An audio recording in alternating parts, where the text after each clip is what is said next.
Intellectually, it's a murder scene. Claiming you a scholar, get the clock out. Claiming you a scholar, get the clock out. Wanna murder me, but never heard of me. Intellectually, it's a murder scene. Claiming you a scholar, get the clock out. Claiming you a scholar, get the clock out. Black excellence at its finest. Yeah, using big words, but he can't define it. Then it hit him with the cannon, don't you stand behind him. It's about to get hot, watch him change the climate. He's nothing but a novice and he show his heart. Man, I think this rookie's done, sticking with a fork. Yeah, he treading water, swimming with the sharks. You will never see the light, living in the dark. The only thing he study is this information. Till I show him all his flaws and his calculation. Gotta leave this dummy dead as a demonstration. So I hit him with the case with no hesitation. It's a wealth of knowledge you ain't never seen. Chop his body up and weigh the dead on a triple beam. This glasses bully on my phone and he keeps calling me. Need me to come and pick him up from another murder scene. And he's telling me, I don't know why they keep debating me. I said we just don't keep kicking their ass into reality. Judas 7,000 said they want a war, but they should have already known what we were looking for. Wanna murder me, but never heard of me. Intellectually, it's a murder scene. Claiming you a scholar, get the clock out. Claiming you a scholar. All right. Claiming you a scholar, man. Hey, get the clock out. I want 10 minutes to talk, and I'm going to let this pseudo get 10 minutes to talk. Because a lot of these guys, they scared of the clock, ladies and gentlemen. Hey, peace and blessings. Welcome to the Lions Den. It's JJ7K TV. Shout out to my wife, my queen, my forever Jenny Hayes. Shout out to Sister Karima holding the den down on the other channel. Shout out to all the old school Lions Den that you've seen up in the advertisement that just went off. You know, it's a whole list of them. We ain't even got to go through it. But yeah, so it's a big topic that we, science. Can science and theology coexist? Or should we keep it separate? Because, see, a lot of people, they misconstrue the information. They try to add, science, theology.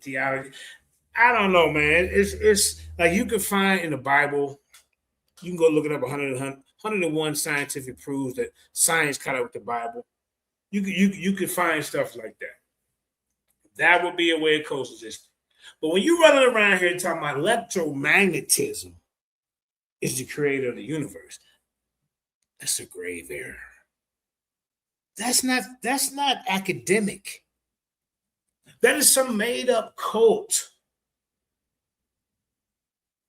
And we got a few pseudos running around here in the community saying electromagnetism created the universe.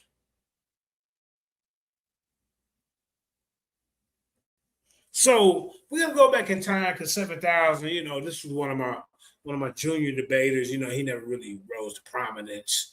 He was like a middleweight type of champion, intercontinental. He wasn't really, he really didn't go out. Okay, hey, JJ going over, he's coming with, no, man, I gotta stay in the back chat, man, hold it down, hold down the porch, type of situation with this character, So I brought the opposition to him because he was scared to get off the porch. So let's go back and take a peek at this. Uncle West is coming on, Q Butter that came on that day, versus this a new Kakarot character. And to be honest, that day I really wasn't paying because it was a long show. I really didn't pay too much attention to everything. So we're gonna go back in time, and now I can really just evaluate what happened that day. Shout out to the Lions Den, Black Jesus Minister Bob McCrawley. Neo Love, Sister Karima, Jeremiah, please say the Yah, Don Pro is 01, Kyle, Mutawa Magabe, Sister Delta, Sister Ivory, James Cassell, the idiot Jashub, he kind of came in there late. King Seth, the brother, goddamn it, General Yashar. Man, it was, man, a bunch of us. But anyway, so we got a lot of history. And some of these topics that they trying to bring back up in 2025, we already did it. We already did it, ladies and gentlemen. So let's go ahead and take a peek at this. Just for educational purposes. All right here. Here we go, right here. This is for educational purposes. Hit that like, share, and subscribe. Hit that like, share, and subscribe. Here we go.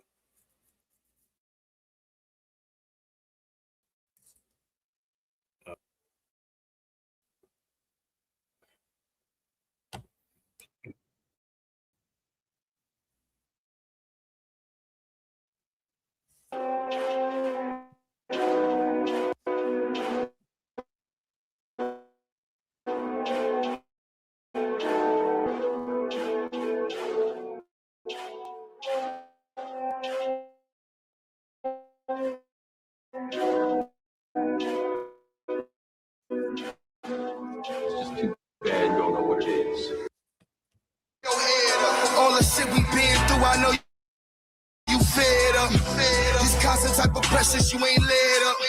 This culture should be happy. We ain't tears to the black man. Keep your head up. All the shit we been through, I know you fed up. This constant type of pressure, you ain't led up. This culture should be happy. We ain't teared up.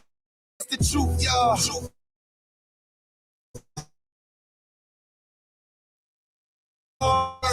The black man's action, hard to understand it with all the lies and deception. When you can't stand the image of your own reflection. But time is a blessing, healing all the pain. Won't you picture properly inside his frame? Now,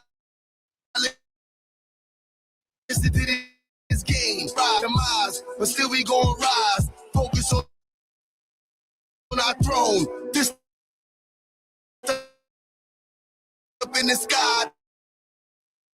Do or die. Message to the black man.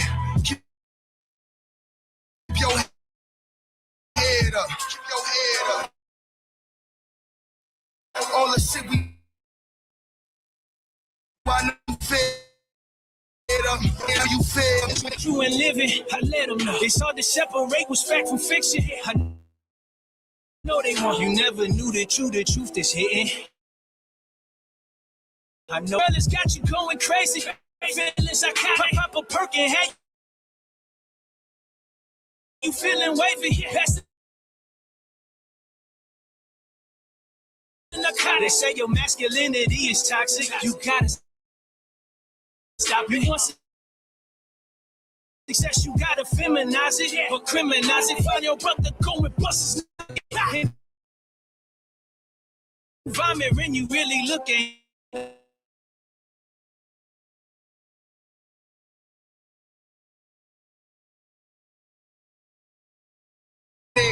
Keep your head up. Keep your head up. All the shit we been through, I know you fed up.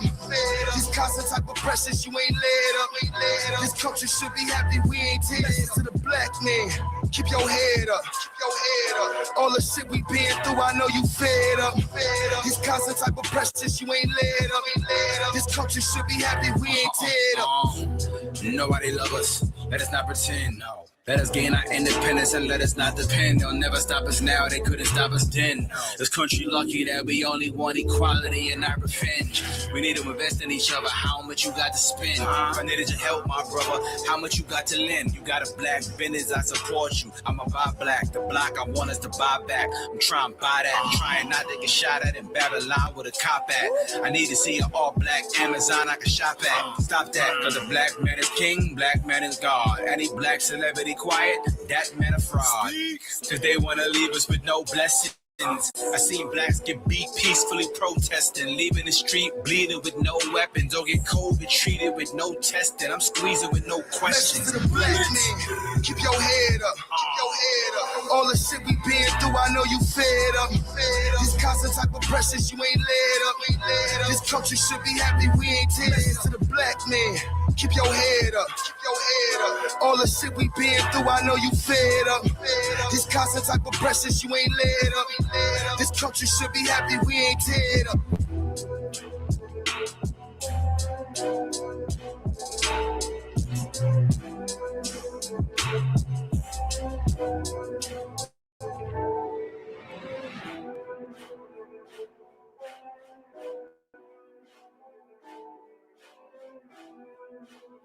For 22 million so-called American Negroes who originally was brought into the Western Hemisphere by the white man to do his service and not to do our service. They have served that time out, and now it is no need for the white man, so-called Negro, to sit down at no such thing as a conference table to try to bring up some kind of agreement to live together and share together whatever is here.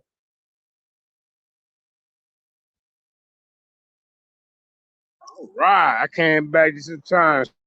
Sorry about that, y'all. Wait, hold on. Hey, like, share, subscribe, because we finna get it in. This is a scientific topic. I'm gonna talking to the ain't gonna video begin. Man, we got a powerful platform today. Let's get it.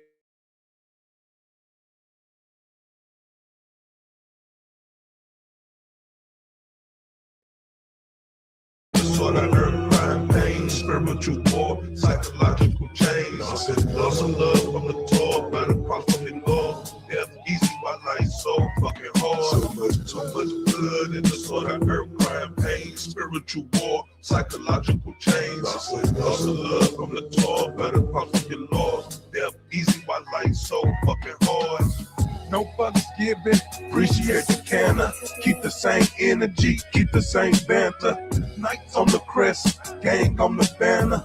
Bang with them hammers, raised like celestial orbs. Should be next in the fourth, because got me next to the Lord. Society, on my neck to the sword. Born in ghetto like I was resurrected in morgues. My knockers unify like when he attacking the morgue. When Adrian transformed, almost collapsed to the floor. Family over everything, what you both do when family got your back in the war. I be your hand if you lacking the sword. Hacked in the mall, how they on the field, but they lacking the balls. Supposed to be your dog, but them cats retracting their claws. The truth is factual law. Try to ambush me, put my back on the wall, put my trap on the blog, let the clap and applause. So much blood in the sort of earth, crime, pain, spiritual war, psychological change. Lost some love from the top, by the cross from your Lord. Death easy, while life so fucking hard. So much blood in the sort of earth, crime, pain, spiritual war, psychological change. Lost some love from the top, by the cross from your Lord. Death easy, while life so fucking hard. Man, woo! Hey, welcome to the den, man. Welcome to the den. As y'all see, we got the talent over here. We got the artists, we got the comedians, we got the scholars, we got the trolls. We got the best trolls in the universe. Mississippi, you're doing your job. Welcome to the den. Welcome to the den. Before we get it in, I gotta introduce the queen, Sister Karima. Go ahead, sis. Hey, everybody. Shalom to those that's watching on Bingo. Please hit the like and subscribe on the YouTube channel, Lions Den. And peace to the chat. That's right. Bigo. Shout out to Bigo. Yeah, man, this is gonna be a great show because y'all see the title. Can science and the creator of the universe coexist? That's what we talking about today in the den. I'm cheesing from ear to ear because we had a great bill yesterday. We got a special guest in the building, a couple special guests. All y'all special guests to me. So ain't nobody better than nobody else. y'all get treated equal in the den. That would make us special over here, man. So before we go ahead and get into this, I got to introduce one of the OG Lions Den members, Brother Kyle. He was the original co-host of the Lions Den when JJ was in front of the TV with the stick. Go ahead and introduce yourself, family. Man, you still got that stick, man? Yes, I do. The ball fell off. I got to glue the ball back on. It fell off line one time. You didn't catch it? Yeah, I was so embarrassed. But go ahead. That's for another time, for another day. Go ahead, man. All right, peace to y'all, man. What's up, Sister Karima? Peace to on the panel with us right now. And thanks to you, JJ, for putting it together again. It's what you always do, man. So I'm just looking forward to a enlightening conversation. Hopefully it can stay on topic and be respectful for everybody. And let's get it.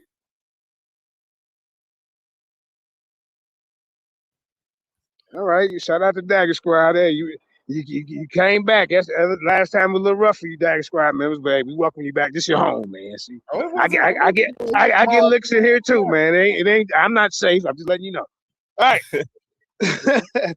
Now we got one of the former Intercontinental champions in the building, the magnetic electro Messiah. That's right. You heard what I said. Electromagnetic Messiah. Peace, and new Cataract. Peace, it's your boy. St. Louis. Go ahead, Aki. It's your boy. And great song, man. Both of y'all on the same vibe.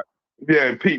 It's your boy, Anu Cataract, Larry on the Real Brown, Harube, Neil Wante the First, representing Naga, and Poo Crew stand up. You know how we get down, Lions Den in the fucking building.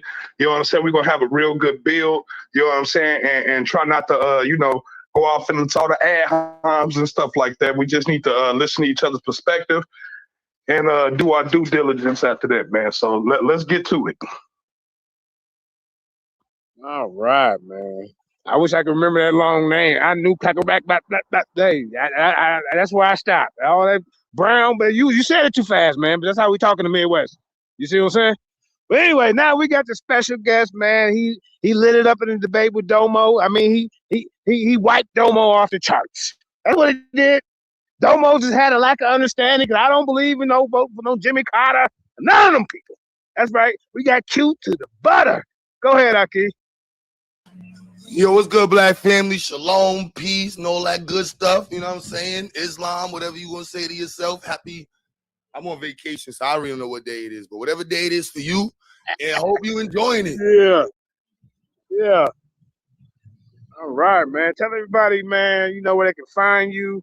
Karima, did you give a new and a cute butter they rent so they can, while they doing this show, right? If we got to get signed, I'm gonna put the source in the chat so everybody can read it all together. That's what we're doing here today. You know. So tell everybody where they can find you though. Tell them respond, make a comment in there so I can give you a wrench and a new cat. You can put the video in the chat, in the back chat. My bad. I just jumped on the computer. I don't have my phone. I left my phone. Yeah. I got an email. Oh, he can't see the chat then, Karima. No, just put the link in the chat to where we at, JJ. I'll do it too. Oh, okay. All right. He talking about the YouTube channel. You want to? Yeah, I think you need to. All right. All right, but go ahead and tell everybody to find you and the objective of this show, family. Yeah, you can find me anywhere. Q Butter, Zyx Institute, Zyx, XYAYX. So Q Butter XYX, everybody. No, Q Butter, Q Butter, QUE Butter. And you can find me on my institute, Movement XYAYX, Zyx Studios, Zyx the Movement, Zyx Institute, all things Zyx. Can you kind of tell her, since you the guest, you first time in the den, can you kind of tell everybody a little bit about what you do for the children and all that type of stuff with your science? Institute for Black children only, Black family only. Everything I do is centered around the Black community. Pride and jewel of Zyx is the Zyx Institute. We have children all over the country, many Israelite children, many 5% children, Nation Islam children. So I'm proud to be able to say we have a place where we can educate our children, teach them effectively, and keep it from a perspective that surely is focused on Black people. We're in Brooklyn, located in New York City, Brooklyn, New York, in Brownsville, Brooklyn. More than welcome to come by. Doors is open anytime. We're always looking for Mike Tyson. Huh?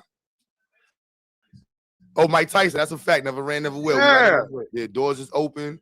We're looking for volunteers. Part of the reason what made me get into the debates is because I want to, you know, of course, use the notoriety and conversation and buzz and stuff to help promote what I'm doing in the Institute and to, you know, and push scientific literacy. So I am not a fan of creating beefs. You know what I'm saying? I got enough dead friends in real life, you know, so I do not want to come on the internet and be beefing with nobody about some damn whatever. So, you know, Information. That's the whack part. Yeah, we're not doing that today, y'all. We shouldn't do it no day. But yeah, man, that's great, man. I seen some of your videos, man, and you've been around for a while. You know, you a positive brother. All of us trying to be positive. That's why we're here.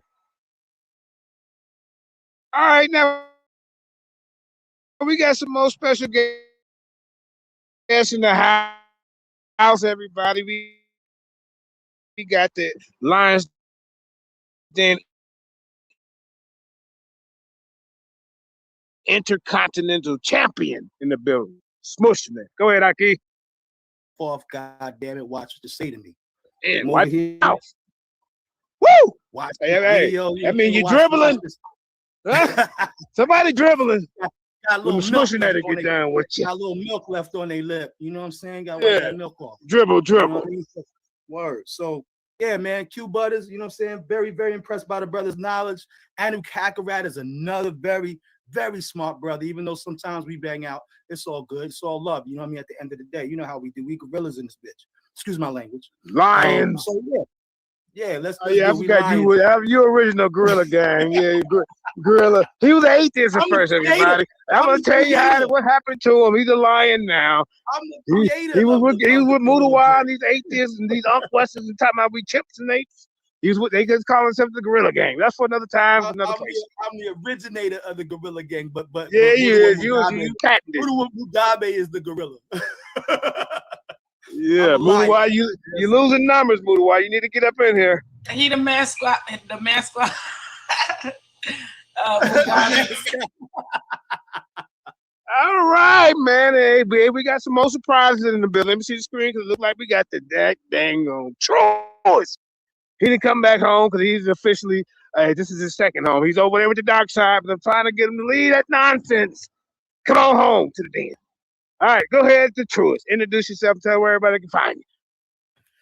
Peace to the den. Peace, JJ. Peace, everyone on the panel. I'm just joining the conversation because I enjoy intelligent conversations, as this one seems like it's going to be. Q. And you must have been listening to all my videos then. I know. You go to sleep listening to some of 7,000's greatest hits. Go ahead. So, yeah, Q and Anu. They're two very intelligent brothers. I had my disagreements with Anu, obviously, but he is very astute, and I have to give him credit. So this is a conversation I am looking forward to listening to and being a part of. I myself, self-admittedly, am still on my journey on exactly knowing everything I wish to know. I don't claim to know everything. And I enjoy being parts of conversations such as this. So this should be a good show. All right, man. I appreciate you too, man. All right, man. We all right. It ain't over with yet, man. We got one of the concierges of the Lions Den. One of the guys that be in the back. Hey, man, with some of all this good information, man. Some of the stuff I didn't even think about. Oh, God, where you get that from? I'm talking about Yasha Ben Israel, one of the former Lions Den champions. Go ahead, Aki. Shalom. What it do.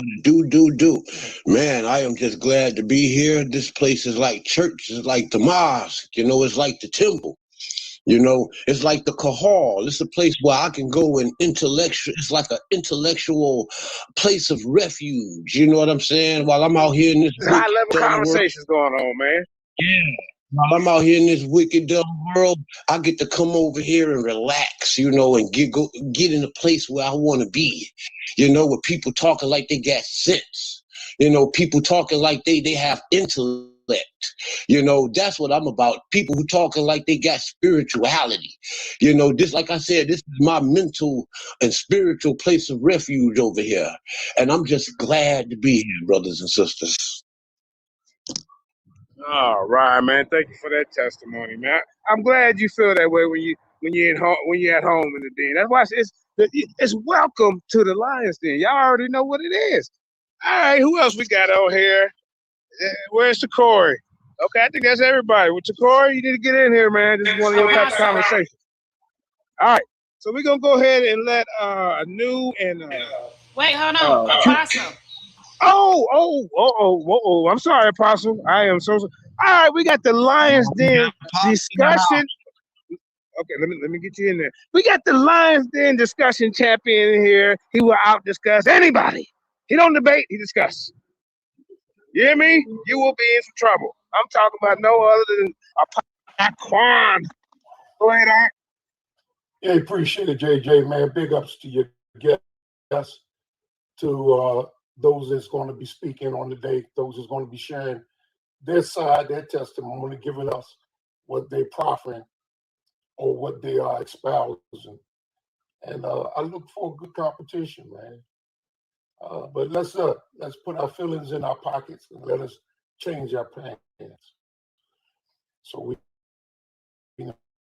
not going to be getting into no arguments, getting emotional, getting feelings hurt, and then start making. Let's do whatever it does. Let's enjoy it. All right. We got all these intellectual minds in here, all these inquisitors and thinkers and scientific,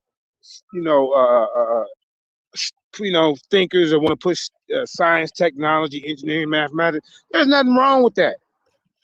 And then if you don't agree with it, I mean, how about we come to a point where somewhere we can agree and don't turn this into a goddamn, like Black Jesus said, a nigga nut fest. All right?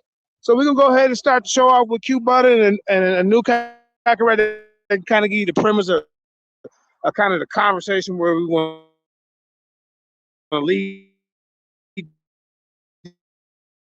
this to. Now it's not so everybody, let's get it in. Peace. So I just want to pick up the conversation where we kind of left off when I was asking about has anybody ever checked the constants, the universal constants for errors? Have anybody ever checked to see if these things are really constants? Because there's certain aspects of this physical universe that we see that kind of don't really match up. And I've explained this before, but since we live, I'll explain it again. Gravity is supposed to be a constant. It's supposed to be a constant everywhere, pushing down on everything all at the same time, the same amount of force. But yet on Earth, we have gravitational anomalies. All over the Earth, we have gravitational anomalies where some things don't fall as fast as they do in other places. You know what I'm saying? For us to have gravitational anomalies on Earth, that suggests that gravity is not pulling in all directions. In a center mass direction all at the same time. You know what I'm saying? Because some places are denser than others. You could be on this part of the Earth and it might be solid granite up under your feet. You might be up under this part of the Earth and it might be clay. Clay's not as dense as granite. You know what I'm saying? So the gravity differential would be different because of the difference in densities, weights, and volumes and mass. So when it comes to things like that, when it comes to the speed of light, they tell you the speed of light is constant. But yeah, at the same time, they're telling you that the universe is expanding. You know what I'm saying? So if the universe is constantly expanding, how can we fundamentally say that this is a constant speed if it's constantly expanding and we don't know where the end of this sector is? We don't know where the end of it is. No one knows where it ends or begins. So as far as we know, light could just be going on and on forever, and it's not even a constant at all. Maybe it's just simultaneously everywhere all at the same time. Who knows? You know what I'm saying? But that's the whole point of us sitting down, actually having these discussions, talking about these type of things. I could go further off into gravity. They say gravity has an attractive force, but yet when you put two masses next to each other, you can't detect a force that's being exerted on either masses from either mass unless you're dealing simply with charge, unless you're dealing with electric or static charge. That's the only time we're able to detect that's exerting on each other. Two forces exerting on each other. So, if you don't believe me, you can go take a toothpick is flat and there's no angles. There's no angles on the surface.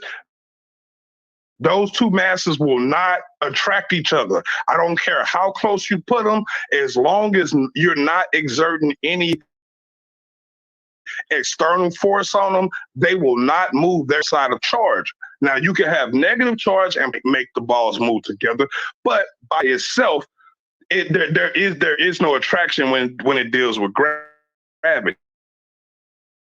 So, I'll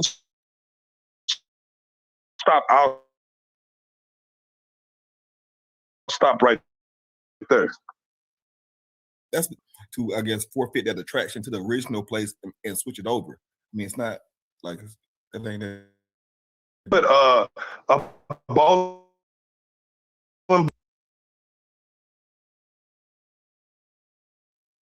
and let's say a tennis ball next to each other, should one attract the other? No, he said right. It's the same thing like when you're in a car, you're driving and you're in the car's reference. You can drink juice and the juice is falling with you, but it's also moving with you in the X coordinate. So you're drinking it. So it's literally the ball and tennis ball are both in the reference frame of Earth. You would have to take them outside of the solar system, and then you'll be able to measure the gravitational attraction between.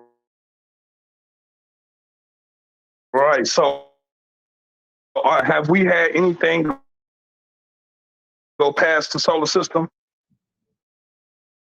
No. Yes, we have. They're called Voyager 1 and Voyager 2. They're past the past our solar system.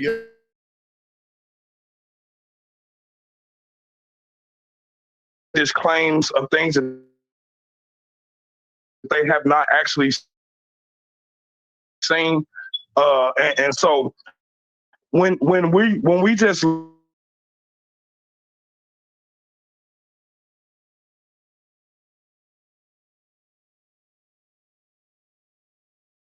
to each other, but yet we see we could look at the asteroid belt and see that that's not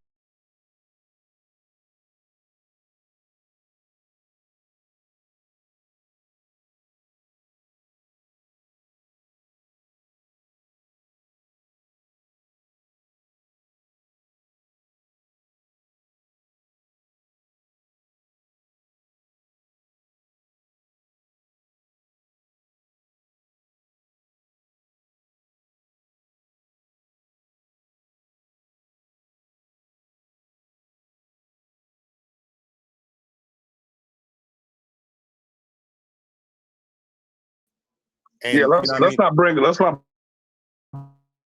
up no religious stuff, bro. No, I'm just trying to give it an analogy where if you just read the end of it and you're trying to explain the Quran, like you have to go through the entire.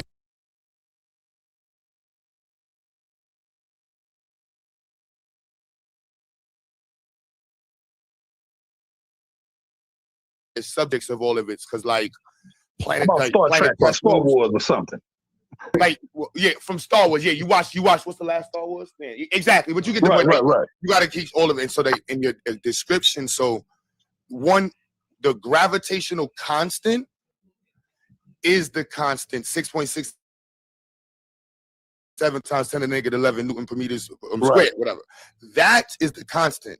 That is inputted into the equation to determine the force between two objects. Now that doesn't mean that the objects are going to have the same forces because the force that the acceleration to the center is directly varies with your mass. So you have to know the mass, and it's a relationship between, and that's why I was asking on the phone. I'm like, you know, the bodies.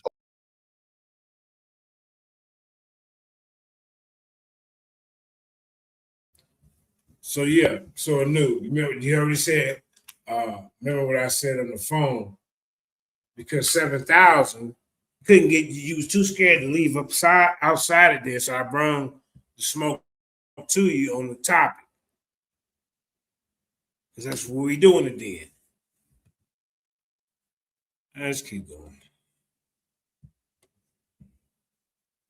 Object, and you measure its speed and its acceleration. And you notice that if you drop any 3 objects, they all will have the same rate of acceleration. So that means that their velocity is changing in time at the same rate and change in time. That's the reason why they're like, so you weren't ready for this. When people say grab, I'm like, hold on. It is a identifiable fact that we can all do and measure the rate in which objects accelerate and while they fall. So would you say on a planet, let's say like Jupiter, for example, would you say that the object will fall at the same rate on Jupiter? Nigga, we ain't on Jupiter. As it would on Earth? No, it can't. It has a different mass. So that means that gravity isn't a news tactics. Constant everywhere. No. Understand the form. Let me turn my phone off. Hold up. See, a new tactic is one star man at the one star man at the one star man at the another. You got to stick somewhere, man. Formula. So the formula, right? When you say directly varies, so you have F equals M times A, right? Right. When we describe that as saying right. Force, right? But force directly varies with mass or acceleration. Right. So that means that if a mass is not completely solid all the way around, then there will be gravitational anomalies. That doesn't mean that. That means okay. That so mass, again, that means that we got to start sourcing up here in a minute. I think they're gonna bring some sources. I can't remember it. This is like 3 years ago. So when I say directly varies, that's a math statement. And if I say invert math, we talk about relations. So and we define functions as relations that have a certain sector of rules they follow. So when we see that there's a relationship to distance and acceleration on a specific plane, what changes the relationship is the distance you are from the center and the mass that you are attracted to. Your mass is negligible. If you're on Jupiter, you would use the constant of gravity. You're going to have a resultant force. Once you have met, you have to use the gravitational. I mean, you in here getting beat up. I mean, god damn. Excuse my language. I got to start cussing in 2026. The Gregorian calendar. They call it Gregorian calendar 2026 or Julius Caesar. One of them calendars. They say it's 2026, the new year. But what is new in the wintertime? But anyway. A new man, you see, I see you. Hey, I bring smoke to you because it's what we doing it then, man. You know, ain't no holding hands in the den. You know, everybody can get beat up, including me. So this is a non-biased platform. constant. The gravitational constant is one of the most measured constants. That's what I'm like, when we're saying have people attack the constant 6.67 times 10 to the negative 11. Brother. That's what they teach all of us. Like, we understand that. No, we don't all understand it. Be quiet sometime, man. God damn, man. You trying to stop everybody else from getting the knowledge. You know, there's a lot of people out there that's trying to figure everything out. I'm saying I understand it. That's what I'm saying. Okay. Well, I understand. I understand what you're saying, and so like you don't. No, you don't have to teach me that. But I feel like now he felt offended because Q Butter broke out some information on him. It's not for you. He's not trying. He's here to people. When you're on this platform, you're here to edify the body. You're talking to the audience. Now the other guy could be talking, but he's saying loud and ain't saying nothing. You know, that's how it go. Like the reason why I feel like you don't, I feel like you don't understand is because when but this guy knew, he forgot where he had where the voice where he had a chance to get his information out. Now he want to piss this shit on the goddamn den. That's why you got to remind him. You're saying that just because I have a different perspective. No, let me explain. Let me explain why. I have a different. See, bro, he busting your head, man. I'm sorry. I mean, you. So now it's time to break out the goddamn sources. Well, you know, we in the audience, we want to see the sources. At this point in the stage of the discussion, neither one of us bust out the sources yet. We waiting to see that part. But see, you keep jumping from here to here to here to here to here, all these questions. Now, teach us how come and teach about your information. Which you supposed to be teaching us that electromagnetism is the creator of the universe. That's what you the light guy. You Mr. Magneto. See, now I brought some science guys in here that just deal with scientific topics all the time. Back at least back then. Now you in some goddamn trouble. Different perspective on it don't mean that I don't understand it. His perspective, your perspective don't count. It's not a matter of perspective. You know what I told him just a second ago. What's wrong with his perspective? What the hell is this? That allows me to understand that you're not gathering the idea that's being taught. Because if I was a teacher, right, to your teacher, and you came and told me, so my teacher taught me that gravity is the same on Earth and Jupiter, I would tell you that I did a bad job. That's not what I. That is what you said, dude. You try to use gravity as being the same on God dang it, Jupiter and Earth. That's what it sounds like to me. I could be wrong. I'm gonna sit back and listen. What I'm saying is, gravity is not the same all the way around the Earth. It's not. No, he said it's the same on Jupiter, Earth and Jupiter. No. Slow down. I'm not saying. You brought Jupiter in here. What you said. So you're saying the question you asked: if you were on Jupiter, would you feel the same gravity? Yeah, exactly what he said.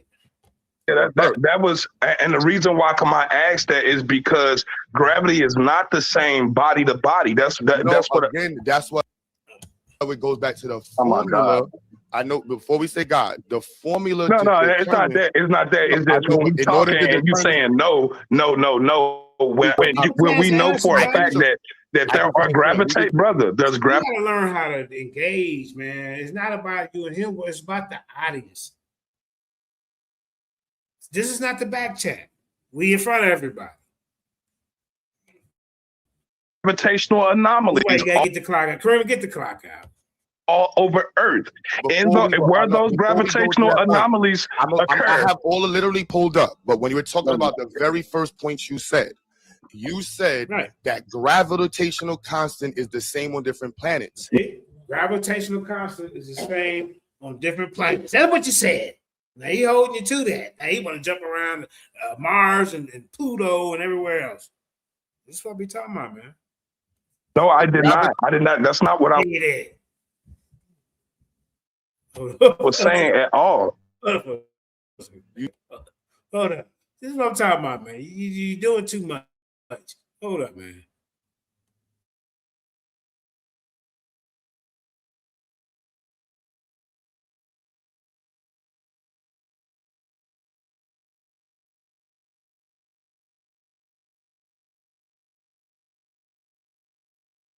said literally, if that's why you asked. No, if you were what on I'm Jupiter or saying, Earth. when they talk about gravitational constant, they're saying that Can I have my moment? gravity never. Let What me is say the, that. Let me the word? respond because you had the floor for 7 minutes to intro it. Yeah. I didn't give my lead to what I'm gonna argue. All right, man. I'm responding to. Let me get the time to respond to it, and then I'll give you the floor back. All right. So why I go so hard about science is because in our community, the average Black person has not been effectively taught science, and we are being systematically robbed from being able to propel ourselves into the scientific community. I know. A lot of what we. I know. Can I finish? I just want to know what I knew the average Black person, because he sounds very average to me. I ain't gonna finish. He sound like an average brother to me. Let the brother finish, please. Let him finish his dialogue. Yeah, let him finish, Terry. They trying to build together. So, statistically speaking, America, Black and white, has lower than a 5th grade education. That's why they had the show, Are You Smarter Than a 5th Grader? It's well documented that America is not doing that well right now, educationally speaking. Brother, can we stick with the topic, dealing with gravity and dealing with constant? That's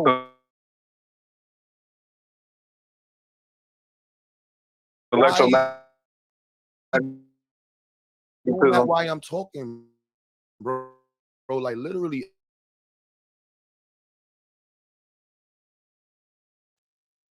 My floor. I didn't nothing. Rattle your tongue, please. Like, what is the problem here? It's like, if you just would have leave the floor, and I agree with you, it's whatever. But again, why I'm saying this is because in our community, scientific literacy has been broken down immensely.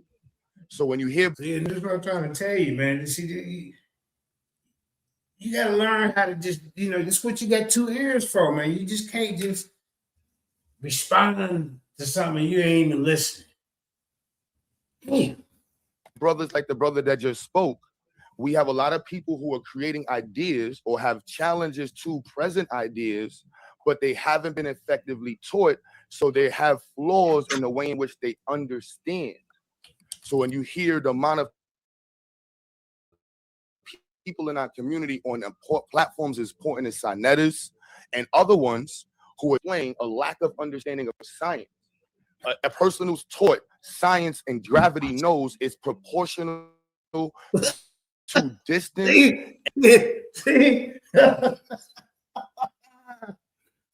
lack of understanding. So you can't be running around the community talking about you a scientific whiz kid. You don't even understand about the gravity. And it directly varies with mass. So you would not say or even ask the question, would you experience the same gravity on Earth? He's still on your first point. Now we heard what you said, but the flim is ask 5 or 6, 7 other questions so you forget about what he already counted it earlier, but then he'll go to something else. He want to ask all the questions. That's a news tactic. Earth as you would on Jupiter. That means that you clearly don't understand the concept. You clearly don't understand, man. What the hell's going on? See, I must have missed all this part of it because I don't even see me on the panel. I missed this early bloodbath. God damn, shit. Or anyone else's, I would say, let me reteach you the concept. I'm not trying to insult you. That is just the same way. Now you over here. This is why he was here, y'all. He's over here getting retaught. That's what it is. You clearly don't understand the formula for the force of gravity between 2 objects. Put the 1 minute clock. Who keeps coming off their mic while his minutes? Hey, Kareem, yeah, man, cut your mic off. God damn, man. Shit. Excuse me, I got me over here cussing, man. Sorry, y'all. This is what I used to have to deal with.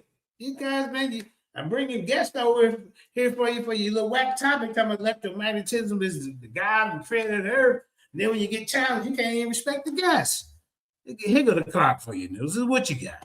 Come on. Show me a man. No. Let them go. Okay. A new Kakarot, you ready? Yeah. So again, These guys swerving down. He done got mistreated over here in the den, y'all. That's how they do with they flip flop, baby. They flip flops. I don't know exactly what y'all learned from that whole exchange. We learned a lot. We learned that the mass is different, so you got to equate the gravity at different rates. That's what I got up out of it, man. Now, you up here trying to be slick. But the whole point was about gravitational constants and anomalies. So I'm just gonna read this right here real quick. It says gravitational anomalies are often due to unusual concentration of mass in a region. For example, the presence of mountain ranges will cause the gravitational force to be more than it would be on a featureless planet. Positive gravity anomaly. That's what it's saying. Gravity anomalies were first discovered in 1672 by French astronomer Jean Richter. Established an observatory on the island of Cannes. So right there proves that there are gravitational anomalies all around the Earth, and gravity is not constantly pulling down on the Earth consistently, all at the same time. This is the reason why I said he doesn't have a grasp of the formula.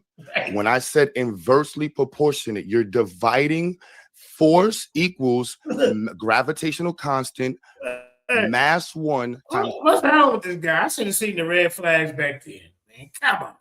Mass 2 divided by Well, r you can see, I squared. wasn't on the panel. I must have fell off and did something else.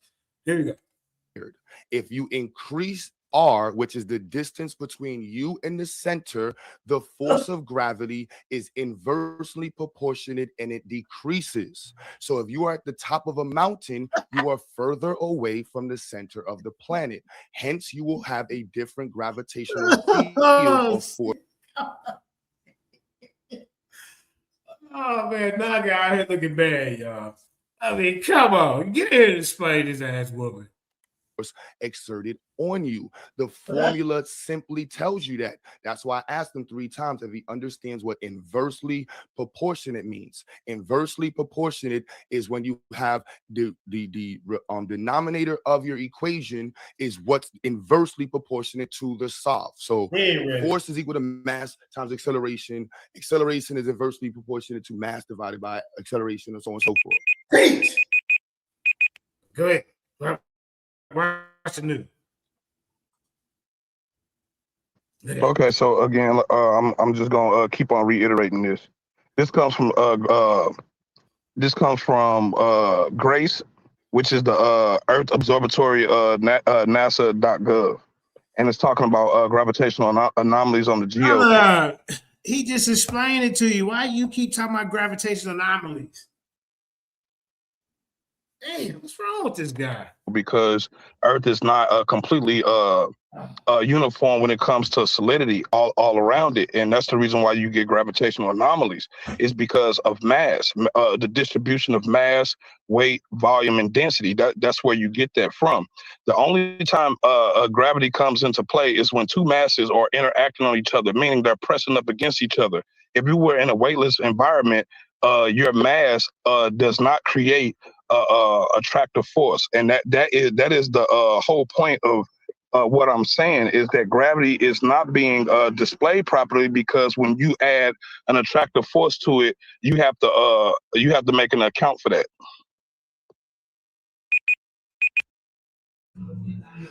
What does the R stand for in the equation? Brother, I already told you how I felt about that, but it stands for radius. And so what is the radius, the radial? Brother, I told you how I felt about that. We're not going to do that. We're not going to do that. Hold on, brother. If you're asking me questions, so you want me to interact. Look, the reason why I asked that, because clearly you do not understand what the radial distance means. It's the distance between you and the center of the object. So if you increase the distance, the force, if you increase the size of the number in the denominator, is going to make your result smaller. If you don't change the mass, but you increase the gravitational constant, 6.67 times 10 to the negative 11. Then you have the mass of Earth, 5.96 times 10 to the 24. Then you have your little mass. We don't need your little mass. Then we're going to divide your distance. So in the surface of Earth is 6.4 times 10 to the 3. If you put it in meters, it's 6.4 times 10 to the 6. Now, if you go to the top of Kilimanjaro or one of those mountains, it'll be 6.9 times 10 to the 6. So, of course, you will have a lower gravitational force exerted on you. Clearly, you do not understand the formula for gravity. So I want you to explain the formula of gravity when you speak. Okay, you're not going to dictate the way I do things. So here's the thing: if I bring up the equation or the formula for gravity, you will see that there is no equation in there for any type of or variable in there for any type of attraction force. It just isn't, because those two forces have to interact on each other. In a weightless environment, your mass really don't mean much when it comes to attraction. It only matters when object particles, when you have charge, when they have charge, that's when they become attractive. Charged particles, all the way down to the minute particles, all attract each other based on charge, not because of particularly mass, but because of the negative and positive charges within them. So gravity itself, unless it is an effect of electromagnetism, has no attractive force. Again, we're not building right now. I'm explaining to you why you would have. So this is the formula for gravity. So how do we figure out the gravitational constant? You see this right here when he said constant? This is the constant in the equation. This is 6.67 times 10 to the negative 11. If with this number right here changed, we would not be able to have this conversation right now. Because this over here just getting beat up. See, I didn't know you embarrassed about understanding like that today. God damn. I mean, come on. Satellites. Right. This is the number that we use for that. When we use buoyancy, when we talk about buoyancy, we're talking about what? The ability for objects to float. Most of us have products right now that were shipped over here that use the formulas for buoyancy, which use the same number that's constant. So that's going to explain the constants are consistent and they're used all over the world. And I'm not going to say appalled, but how could it's been tested? You see, this is the force of gravity exerted between two objects, mass 1, mass 2, and the separation. The result of this relationship produces the force that you will feel between the two objects. This is how we just did the slingshot with the satellite that went to Mars. This is how the James Webb Telescope is able to take pictures, because we can calculate the distance to certain stars and use them for gravitational lensing. This is beyond proven. And if we want to get our community to compete in this field, we have to stop dancing around the information and use it what it's supposed to be and acknowledge when we clearly do not understand it. Yeah, so here's the thing. That sounds good. That's what they teach you. But no one has ever observed two bodies outside of a quote unquote gravitational field coming together and creating anything. If I go into how stars and planets are created, they're going to talk to you about gases and dust. That's what they're going to talk to you about, gases and dust. And the weight, the gravity of the gas and dust comes together. It somehow magically attracts together, and from that process, it's supposed to go into some nuclear process dealing with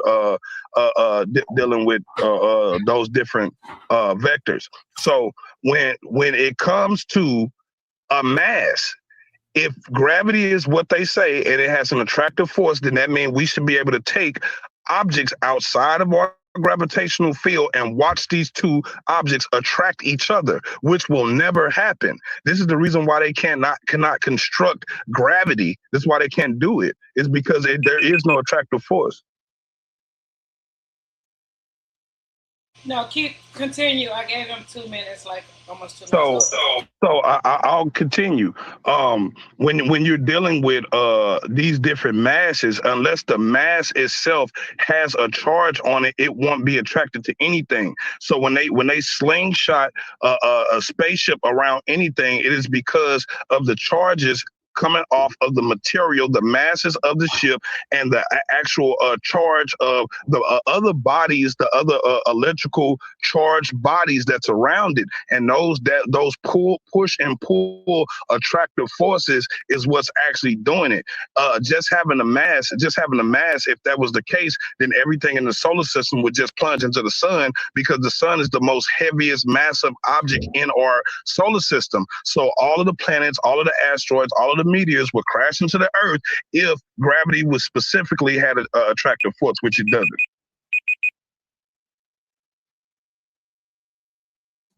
Again, I'll reshare my screen. All right. So when we're talking about satellites, and if we make this conversation work, escape velocity.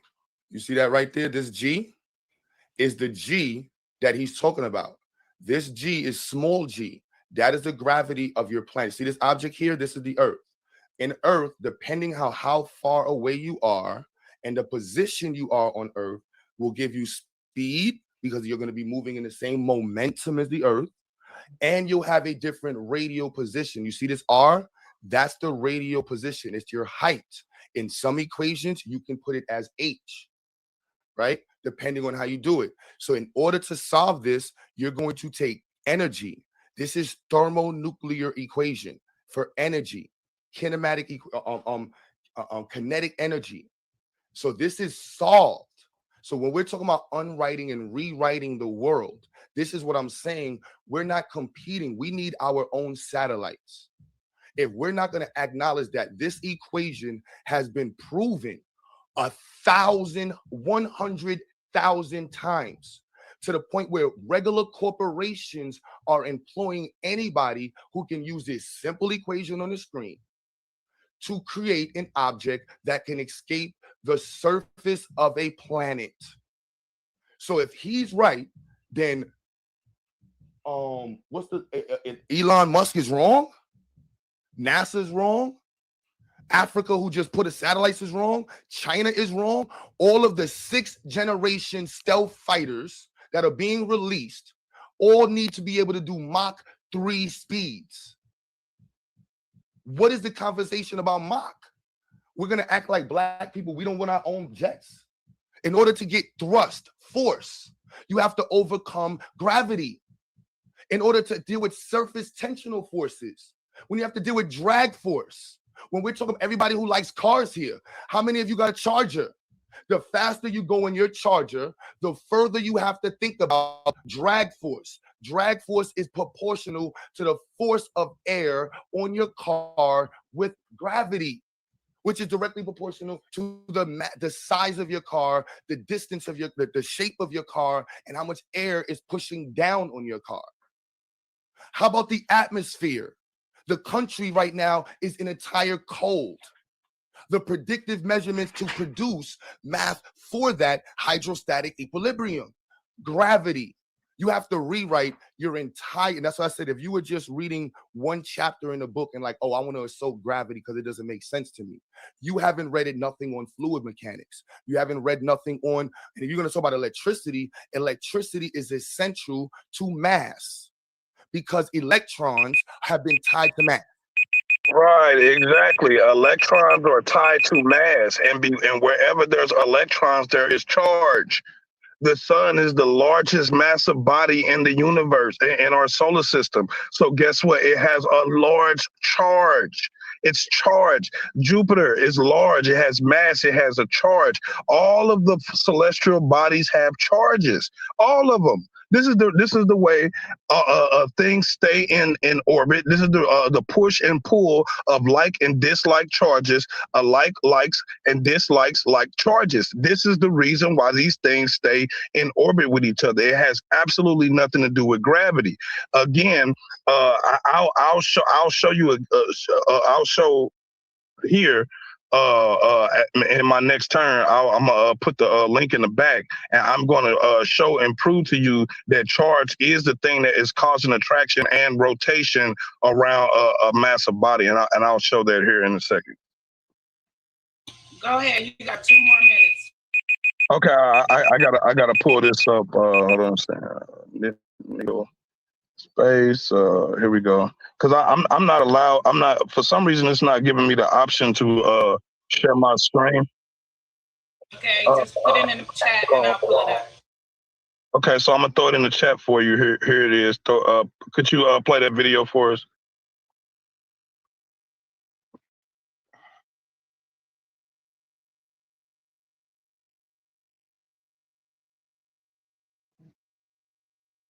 Now, I want y'all to look at this video, and I'll give you the premise for it. An astronaut took knitting needles into space. He rubbed these knitting needles with paper to build up a static charge on them, and then he took a syringe and dropped droplets of water around the knitting needle, and then the droplets of water began to rotate and mimic celestial objects or celestial movements.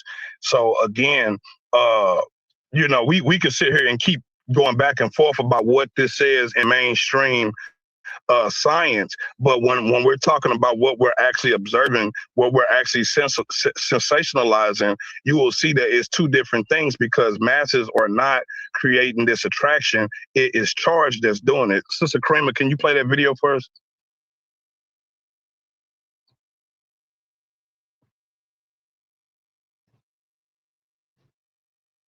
I put it in the chat.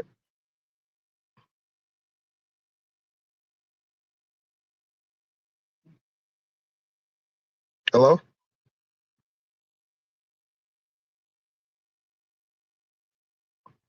Hello? I got it. Hold on. It was Okay, freezing. okay. I was stuck. Hold on. Here I go.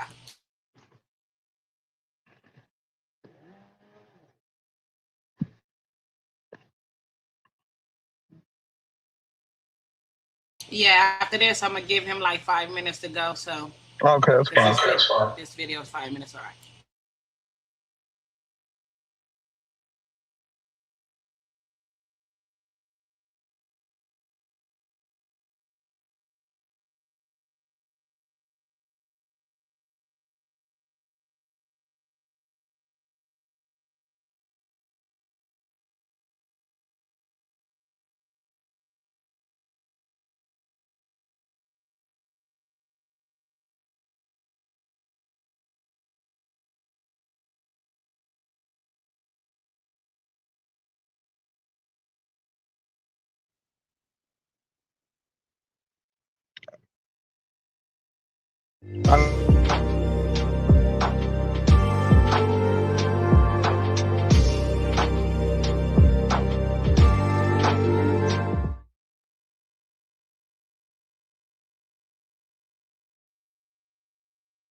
Little Teflon cannula.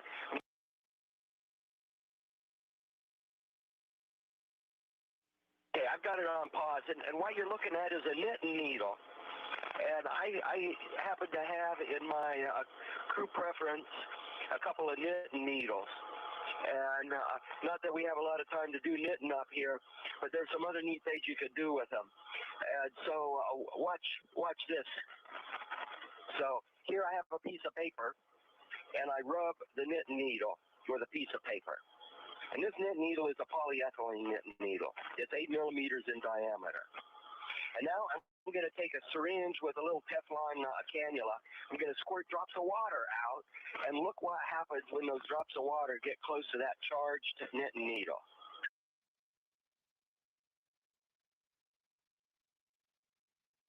So this is like a little satellite going around a cylindrical shaped planet. Except the physics here is a little bit different. It's not about gravitation. It's about charge forces.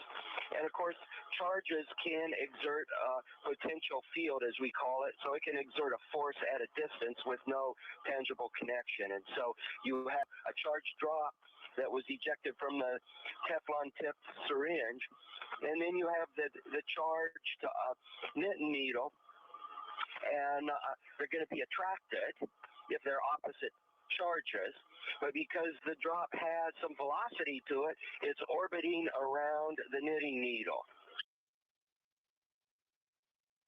Now this knitting needle happens to be a little different than when we started out. This knitting needle is made out of Teflon, and Teflon has some really neat static charging properties when you rub it, and I figured it'd be good to have a Teflon knitting needle when you're on station. Now look at this droplet. It's orbiting around, and since we have cylindrical geometry here, it can precess down the cylinder, but then it gets to the end, and it reverses its direction and winds back along the cylinder. So it seems to be trapped. And here we have some little tiny droplets. They kind of remind me of flies on a picnic out in Houston. You could stop it, Sister Karima. We didn't say enough. So, like I said again, you have this charge, and that charge is causing bodies to rotate around rotate around the center mass. You know what I'm saying? Because the center mass is charged. You see what I'm saying? Now, if he can show you a video, or he can show you some type of proof of them using gravity specifically to do this, then I'll concede. But these people are inside a space station, is inside a space in orbit.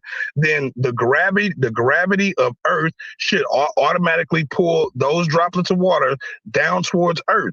If gravity is what they're saying, then the mass of the ship is greater than the mass of the people, the syringe, and the needles and the droplets of water. So the water in the space station should automatically be attracted to the center of the spaceship if gravity is pushing everything down to the center, and it's causing an attractive force.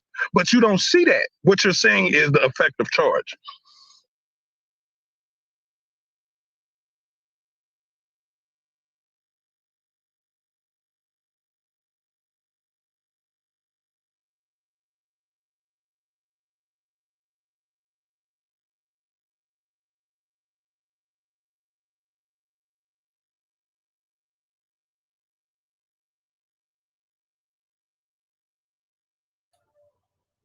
Can we ask him a question based on what he just showed? Oh, is it my turn? Yeah, I think so. I think he's done, man. But It's your turn, Q. It's your my fault. Yeah. All right, so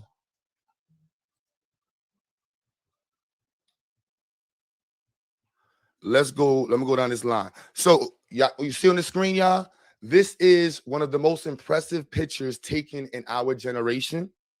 This picture is an example of gravitational lensing, right? So extremely important picture, and this was done with the James Webb Telescope. This picture is proof of the forces of gravity in a major scale. Now, I know it's hard for people to understand and rationalize that gravity is the king of the big world. We are in the middle of that world. We don't really, our size scales mean nothing in the sense of the universe. We might as well just be oversized atoms if you think about it in the sense of these pictures you see on the screen, these little dots are galaxies. All of these galaxies are massive, massive. Our brains do not really have the means of rationalizing the sheer scale. And this is no insult to anybody. This is the rational understanding that we don't have things to compare to properly contextualize the massive scale of the universe and the objects that make up the major structures, galactic structures, superclusters. These things are made of galaxies, not solar systems, not stars, not little planets. And gravity is what runs this world. They just proved, and our galaxy is crushing into another galaxy. What's causing that? It's not electric charge, it's gravity. So now let's go to the next point, right? So he also talked about how electricity is charge. Gravity was proven. You see this? This is Chasha, whatever his name is. But he proved, oh, damn, it didn't come up. Oh, you're not going to let me show it? All right, so I got to go to this. I'll pull this one up and I'll find another link for that one. But I'm going to go to the Schwarzschild limit. But before we go into that, let's go continuing into the usage of gravity in the world. Hold on, where did my link go? Right? So we all agree that submarines, we should be agreeing that submarines are examples of the most advanced forms of why are you not popping up? Of technology on the planet. There we go.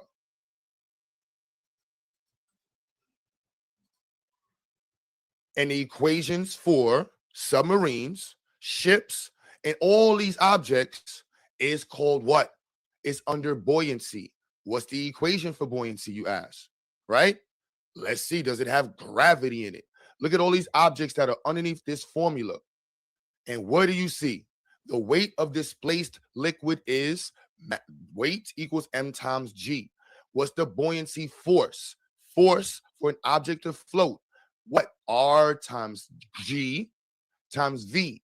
So anyone who's been on a ship will tell you that it floats, and it floats because they use what? The laws for buoyancy. And that law is this equation. So he clearly does not understand how far gravity's hands reach. This is the big homie in physics. This is, I know people think they can attack and come at it because they have a perception. But if you don't know the math and how far the math goes, it's clearly a conversation that shouldn't be having. For example, let's go to this next one. How about determining how can we balance the force, electric force versus gravitational forces? You see, this is the equation that he would show you, which already is done in regular schools. This is a regular algebraic equation. This is not high-level math. This becomes Coulomb's force is equal. I mean, come on, Anu. You got to do better than this, man. God.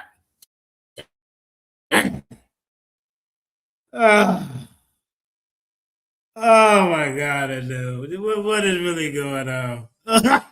Yeah, this is embarrassment. This is the new face of the Titans Debate League, a new cack and pseudo rack. To gravitational force. Look, I'm coming up next to beat him up. I brought everybody on. So we're going to equate these two.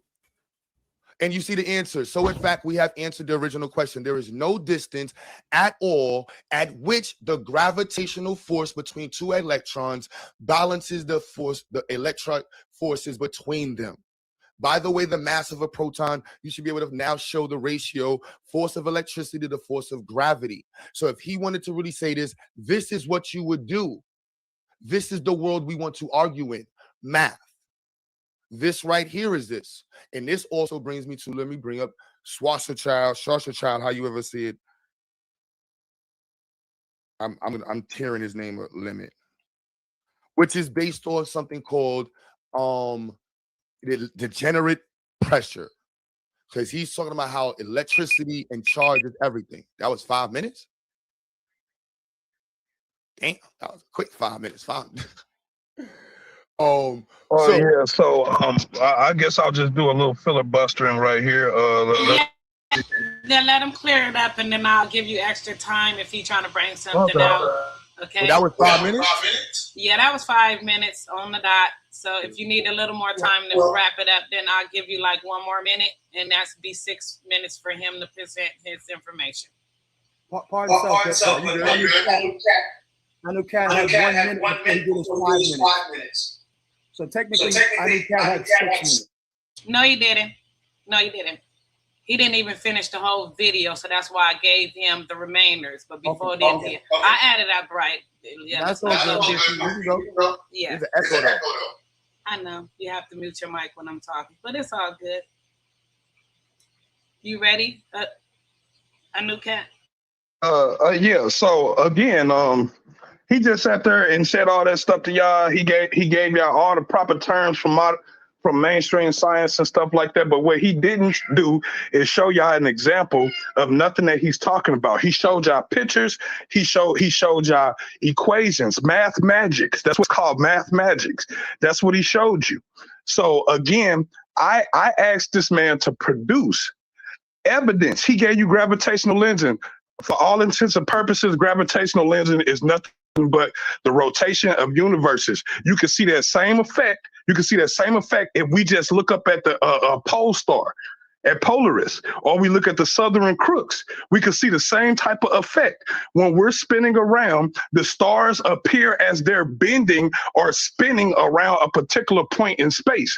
And so for us to sit there and be like, okay, this is gravitational lensing, it's kind of a farce. That's kind of out there. So let's continue with the filibustering. Let's read what he says. He says in simple form, the Archimedes law states that the buoyancy force, so we're talking about the buoyancy force on an object, is equal to the weight of the fluid displaced by the object. Again, it says V, where FB is the buoyancy force. So FB, meaning the force of buoyancy, is the density of the fluid. V is the submerged volume, and G is the acceleration of due to gravity. That's what it says. So what they're talking about is the weight of the ship and the weight of the water pressing against each other. Like I said before, gravity is when two masses are pressing up against each other, and only then do their weight, mass, and volume come into question. When two masses interact with each other, when these two masses are pressing up against each other, it requires physical touch. It requires physical touch, not action at a distance, physical touch. Now, with that being said, if action at a distance worked for gravity, then that means everything in our solar system would plunge into the sun. But it don't, because those things have particular charges on it. The sun is pushing out a positive charge inside of the sun. You got negative and positive charges going on all the time. So planets also have positive and negative charges. Like charges repel each other. Dislike charges attract each other. So you have a pushing and pulling of these planets and these stars and these galaxies because of like and dislike charges. So again, he can't show you from NASA or any other space program where they can go outside of our own gravitational field, our own quote unquote gravitational field, and display or demonstrate gravity at work with two masses. They can't do it because it does not work like that. In order for things to attract each other, they have to have charge. Nothing in this world operates without charge, negative and positive. Your thoughts, when your thoughts are positive, they attract negative. They attract negativity. When you have negative thoughts, they attract positivity. This is what happens. That's the reason why when you have things like Black Power movements, which is something positive, negative things happen because negatives are attracted to positives. So then you will have the Klan come up, or you will have this legislation come up, and those things are negative to that positive. Everything in the universe operates specifically off the duality of negative and positive charges, which he cannot display for you because he's operating within scientific dogma. You know what I'm saying? And scientific dogma. So who is you qualified to change anything? You say you dealing with the science, and you got to deal with their laws. You dealing with the Bible, then you got to deal with the biblical laws. It ain't nowhere in the Bible they talk about God is electromagnetism. It ain't nowhere in science they run around. You talking about some goddamn on electromagnetism is God. Y'all heard him. This is the scientific dogma. What? So now this is what you making up here. Who's the scholars is backing you up? Do you even have a premise? Why you even up here? You're arguing about gravity. What happened to the electromagnetism being your God? This dude's a pseudo, man. a certified bona fide suitor. I can give you a list. I can give you a list of things that have changed in the past 30 years according to modern. Get your thesis together and teach us electromagnetism, the creation of the universe, like you've been talking for the last 6-7 years. A mainstream science that has changed, and they taught us that shit in school. They taught us that shit in school, and this was supposed to be empirical. But now, 20, 30 years down the line, we find out that shit's not true. But when it comes to gravity, when it comes to that whole concept, that's just what, 100, 200, 300, 400, 600, 1,000 years old? And we're not trying to reform nothing. We're just trying to keep it.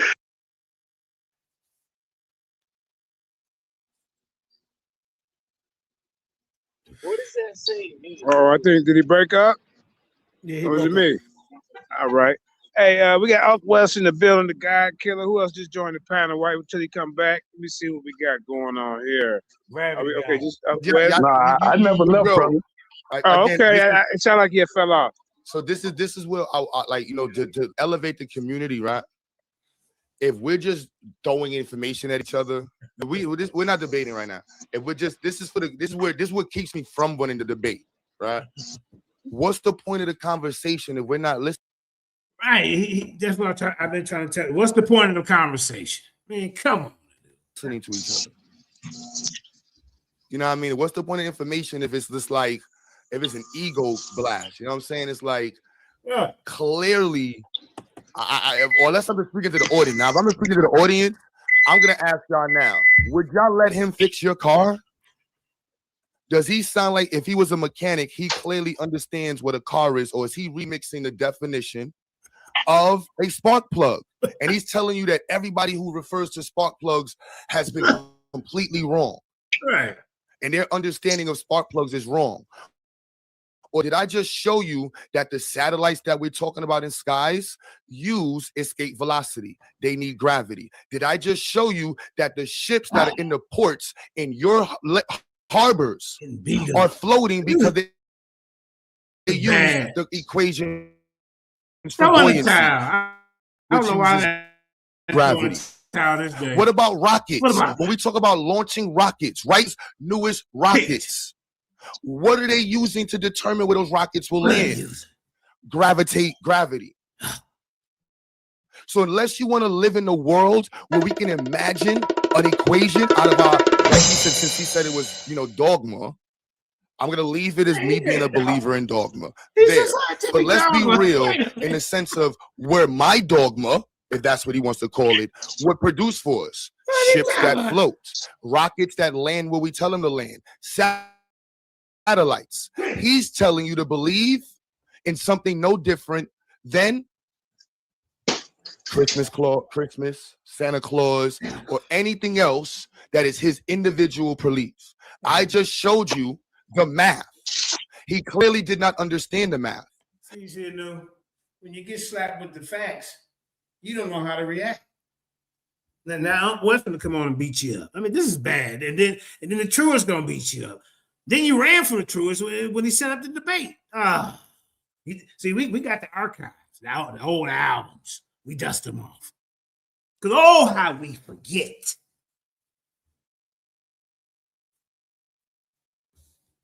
These guys didn't know you. Put you on the map. He literally asked questions that unfortunately it is indicative of the reality of the American school system. We have the most technological. They wouldn't even be having a conversation with you if it weren't for me saying, hey, man, go ahead and have it. What you mean, God? But man, just go ahead, man. This guy's, he's very adamant about this. You see what I'm saying?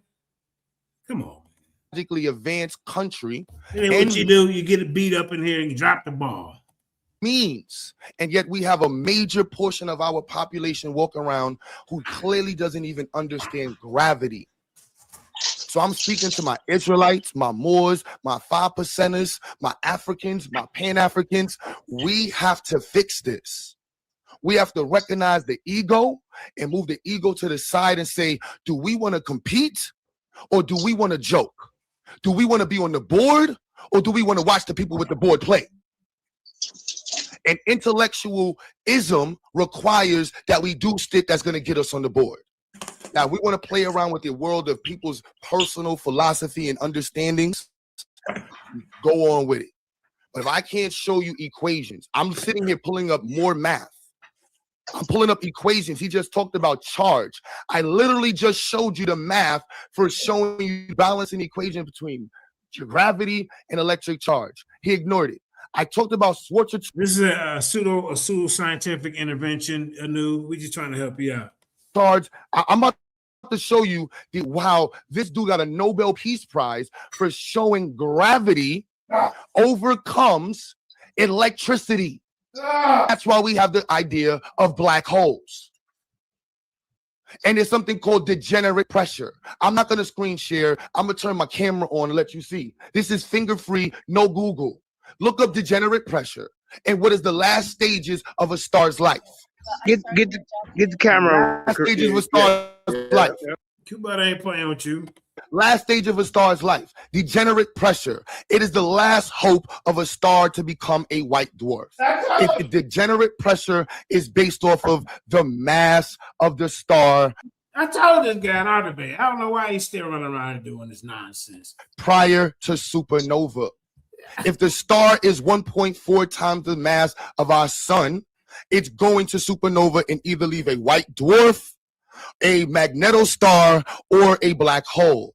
The mass is everything in the equation because at the last point of the star's life, when the nuclear radiation runs out, the pressure that is produced for the hydrostatic equilibrium between gravity and nuclear fission. So when he's saying gravity is not there, gravity is the main culprit in death of stars. Because it takes nuclear fission, degeneracy pressure, thank you, is the last stage of a star's life. This is basics. All of your children should be learning this. The last stage of a star's life is going to be its hope on electrons. And let me go no hands-free. Pauli principle. Look up the Pauli principle that says electrons do not like to be next to each other in the same space.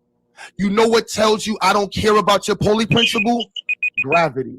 Okay, so again, like he's appealing to your emotion. That's what he's doing. That's an appeal to emotion. Somebody drop a fact. Now he appealing to her. No, he ain't. He just beating you up on you. This supposed to be in your turf back in the day. But goddamn, you see, I told you. When a person sit here and tell you, oh, this is about ego, but at the same time he just sat here and told you, oh, he don't know. Oh, let me educate him. This is an attack on intelligence. This is an attack on your. Come on, man. You've been attacking our intelligence from when you run around talking about God is electromagnetism, man. Only. On critical thinking outside of the box.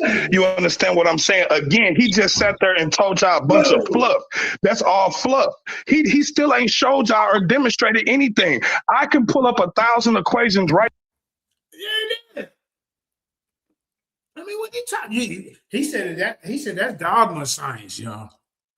But he wants to dibble and dabble in science. I mean, come on, you can't have it both ways. Don't believe they science. Well, I mean, do some comparatives. Where's your hypothesis or whatever? You know what I'm saying? Come on, bro. Now, I can pull up 1,000 formulas right now. Man, he threw some formulas up on me. He didn't understand. Nigga got the nerd that got the compass and thoughts up here. What the hell is going on? That shit don't mean nothing if it does not. I don't mean nothing to him. Correlate with the actual observable universe. That stuff he teaches the children in his school, and it don't mean nothing to him. I mean, where y'all find? Oh, I think Ruben, where you find this guy? Verse that we're talking about. They have never observed gravity creating planets. They have never observed gravity creating solar systems or galaxies. Never have they. They have never observed electromagnetism being the creator of the universe. How about that? Let's start there. They ever witnessed this? Never. These are all magical equations that they concoct inside of the theoretical maths and theoretical physics. He learned science was beneficial to him, y'all. Let me finish eating my food. I mean, I'm sorry y'all got to listen to this. Theoretical maths and theoretical physics does not require observation. They only require numbers. You understand what I'm saying? So again, when I go back into the information, when it comes to charge is the only thing that is causing attraction. Every time he speaks to y'all, he gets to talk about buoyancy, water. I'm not even talking about being on Earth. Let's take Earth completely out the equation. Let's take Earth completely out the equation, so you can't use the Earth's gravitational pull on anything. And let's take it outside of our own solar system, take it outside of our own gravity field. Let's take it outside of that. And now let's conduct experiments. Have that been done? No, it has not. It has not been done by the same theoretical scientists. Oh. So now he wants them to do some kind of experiment and for it to be valid. But when I showed you in him and I's debate how scientists can stop light, because he's the sun worshiper, he worships light, electromagnetism. He said, oh no, that don't count. Because that's man-made light. They use electromagnetism to stop electromagnetism. That don't count. Look what he's saying to me. Now he's up here trying to ask Q-Butter, he needs to see some type of experiment. He want to see it. Walking contradiction. And the same theoretical mathematicians, they ain't never done this. They ain't never been there. But when it comes to electrical science, when it comes to plasma science, they have recreated a lot of the phenomenon that we. You ain't recreated nothing. And then the electric universe, man, that's been debunked. Man, cut it out. You see, for example, binary charges that mimic the same motions of binary galaxies. Electrical science have also, plasma science has also shown us the effects of the electromagnetic body or a plasma body up under Birkeland currents. And those Birkeland currents show us the same thing that we see on Jupiter when it comes to the way Jupiter's atmosphere and its aura is set up. It shows us this. It shows us that Saturn is a hexagon, this hexagon shape at the poles, right? That right there, or now he went from Jupiter to Saturn, yo. It's proof that Birkeland currents is powering those all of these different planets. Auroras are electromagnetic properties. These are all things, properties. When they I told you, they worship electromagnetism. What? Man, come on, bro. Man, this dude here. Talk about plasma. Plasma fills the entire universe.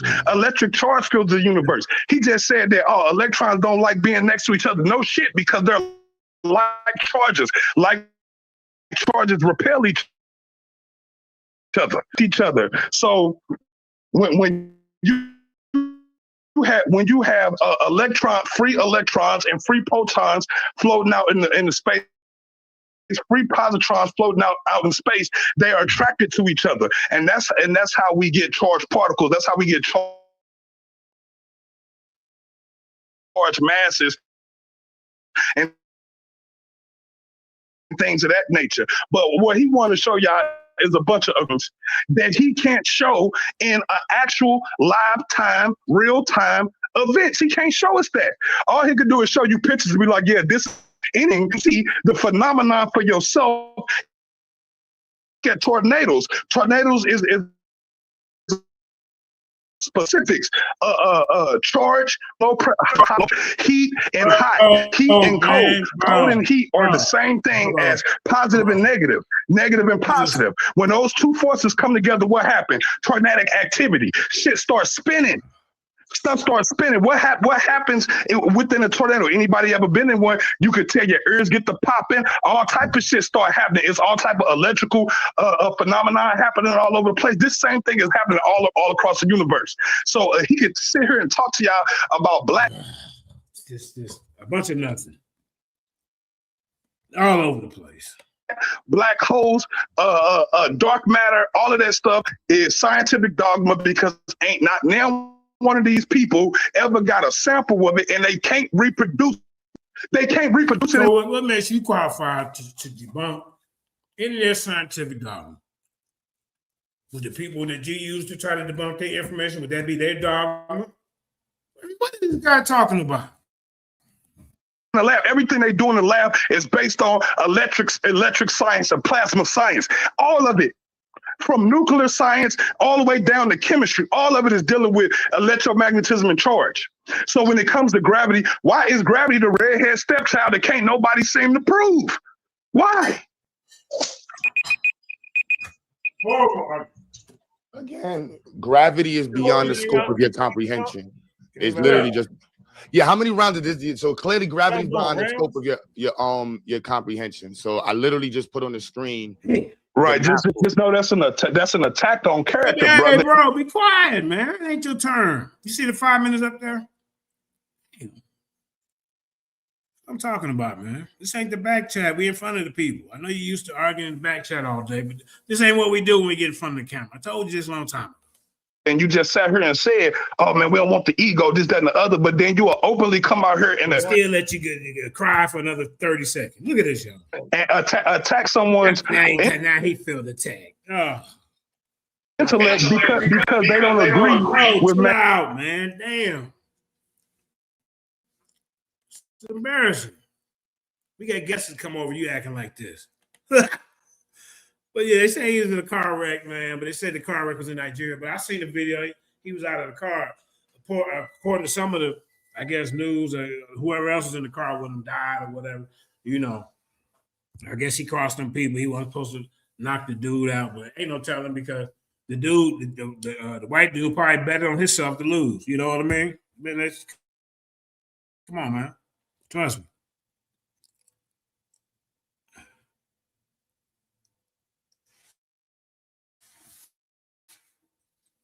Let's keep it going. It's his turn. Time. Boy, let's get it hit in the den, Karima. Do we got to take a commercial break? Because these likes ain't up. Yeah, let's get these likes up, y'all. Uncle West, you on the show right now. Why are you calling? Oh, you want to say something? I mean, so you doing a replay or something? No, this is live right now, brother. You are live. Look. This is my homie that just right here. So what they doing? They going He back said and he forth? know that he said he know he an Israelite. Oh yeah. Look, hold up. One of the original. Hold up. One of the original black Israelites. See what I'm saying? Right. We all Yeah, see hallelujah. See? Hallelujah. This is how we getting down in Colorado. Israelites everywhere. Let's get back to the show. So where's where you at? Yo, Unc, what up, Bubba? What's up, What up, man? brother? How you doing? How you doing, man? Let me say something, Q Butter. If you was to build a community, they would raise these kids and send them off, get them ready, get them prepared for college. They would actually be ready to prepare to do the things that you're talking about because they use science, right? Science has a byproduct of residual, meaning if you give you the law of gravity, right, and you do it right, you're going to be able to do certain things. You talked about jet planes being able to escape certain gravitational forces. You talked about a lot of things, right? That electric universe and all that, there is no byproduct of that. Give me something that human beings use today that is based off of that. See, this is how you catch them. What we're witnessing. And like the universe gonna get beat up. It been getting beat up. Your cyclic universe theory getting beat up. But he adhered to that science, but everybody else's science is dogma. Here is high-level pseudoscience. All the terms working, the whole nine, y'all. So let me share my screen. Let me share my screen, right? Because I'm appreciating you right now, Q Butter. Like we hear a lot of the terms, people sigh, and we trying to figure out who is right. Easy work. Appreciate you, bro. It's the sources that will separate us in this proper context, bro. But I appreciate you, boy. You on your A game.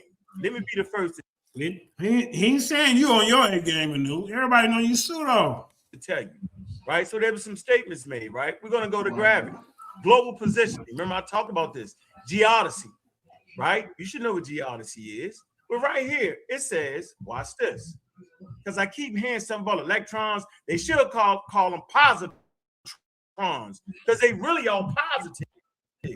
But let me move forward and say gravity is a force that pulls all objects in the universe towards each other. Like your computer, all that stuff is really being pulled towards each other. Not what he's saying. watch this, on Earth, gravity pulls all objects downward towards the center of the planet, according to Sir Isaac Newton, the universal law of gravity. Gravitational attraction between two bodies is stronger than the masses of the objects are greater and closer together. This is exactly what Q talked about. He gave it a mathematical equation. Watch this. This look, he gets every panel member drag this guy, y'all. He forgot about this ass whooping. Applies. No, he didn't forget. He wanted y'all to forget. That's why he ran about the den. Gravitational field as well, because the Earth rotates. This was the breaking point when it ran out of the den. When he got slaughtered this day, he felt 7,000 set him up. I didn't, bro. Hey, you wanted to do this type of thing, bro. I brought some people in that deal with the sciences all day. You know, it ain't my fault you wasn't ready. And its mass and density vary at different locations on the planet. Gravity also varies. This is a great. He did it just like you. When you got beat up over there on DMG channel, you come crying to me. I mean, because you you didn't even last 10 debates over there. As soon as you did one debate, lost, and got mad and quit. I mean, come on. Stop right here. This not no half. This is the National Ocean Service, Ocean Service Atmospheric Administration. Somebody needs to close their mic. Top-notch source right here, right? And so we move right here, right? We're gonna move to another top-notch source, right? Learning, science, and technology, right? Astronomers observe huge planets being formed. I heard somebody say they have not seen planets being formed. Well, let's see. Let's debunk that. Let's get them out the game. Planets, watch this, and I'm gonna give you the location of it. So y'all can just look this up. It's a planets in the process of formulation, which somebody said that they have not observed, called protoplanets. Look it up. Have been observed around only one other star, right? Here's the stars right here. Here you go. It's called AB or B. Look that up. It say almost all known exoplanets have objects around their stars within the distance that separates our sun and its most faraway planet, Neptune. So there's two things I've done right now, right? I gave you gravity, right? And how they actually attract objects, right? These objects. Then I showed you, which was clearly stated in the program, that, hey, man, they ain't never seen that no planets form. Yes, they have. There's going to be a lot more information that comes out, right? But I appreciate Q Butter. And the reason I appreciate him, because he's up against a person that's using terms. We trying to figure out. Well, I mean, come on, man. Ain't nobody going for this crap. This is what they're pushing electric universe, there's cyclic universe theory, but then he got the nerve to come up here talking about, oh, the science that they use is dogmatic. And come on. It's not a scientific theory, right? It cannot explain everything that the Big Bang Theory can explain. It just can't happen, man. But Q Butter, I appreciate you, boy. I got a newfound respect for you. I have respect for you. But in this environment, bro, the way you brought that, the way you brought that. So basically, this just. Well, basically, everybody's saying you're getting beat up. You know that. That's what it is. This is a cheerleading segment. No. This ain't no cheerleading segment. It's a common sense segment, and we ain't going. That's what it is.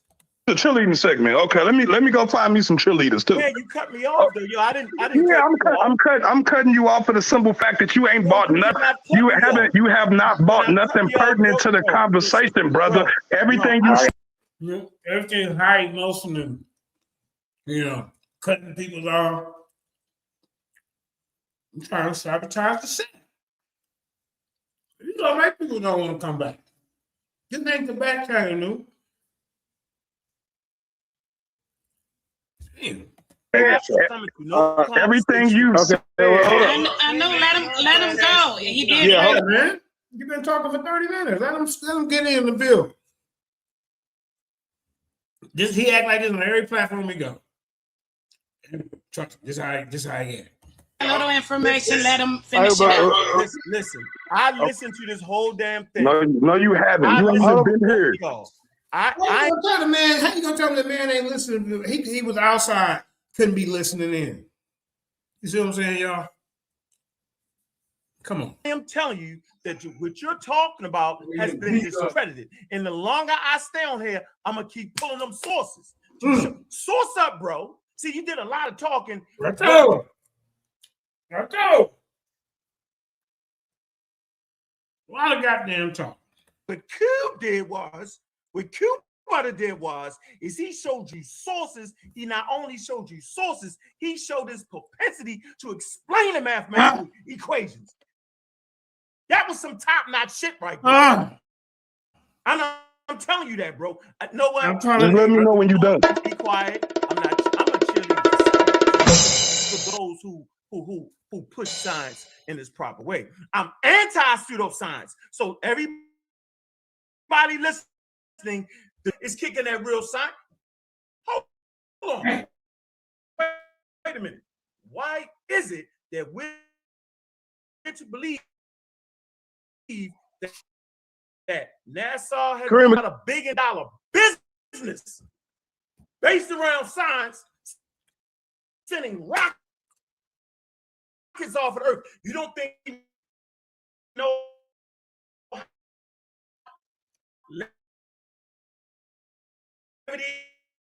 and you don't think they understand? Right. Because what is it that human beings have learned from the plasma universe that they can include daily lives, bro? We listening, bro. And I'm gonna shut up. Cube. Okay, so I'll diffuse real quick. Every day you're using plasma technology every day. Brother, shut up. Brother, shut the fuck up. Mute yourself. I don't tell a man to death. Mute yourself, brother. Now you told me this. Mute yourself, brother. Okay, like I said, every single day you're using technology, every single electrical science technology, every day. Your TV, a lot of the TVs and stuff operate off plasma. A lot of the different technologies when it deals with deals with calculating and when it deals with detecting which I keep calling gravity and shit. Nigga, they be doing that shit with plasma. When you bring up CERN and all these technologies, they're using light electromagnetism. They're using the charges coming off those things. Now you want me, if you bro. You bring the source up right here, right now. How we gonna set up a debate and you ain't bringing them with your lip? Show the people something. Make them want to come and watch your debate. Well, damn, man, I see a new breakout something about this electric universe that's debunking the Big Bang. This is how it's supposed to go. This is what you was teaching. You said out your lip, but we never seen the information of you proving this to be correct.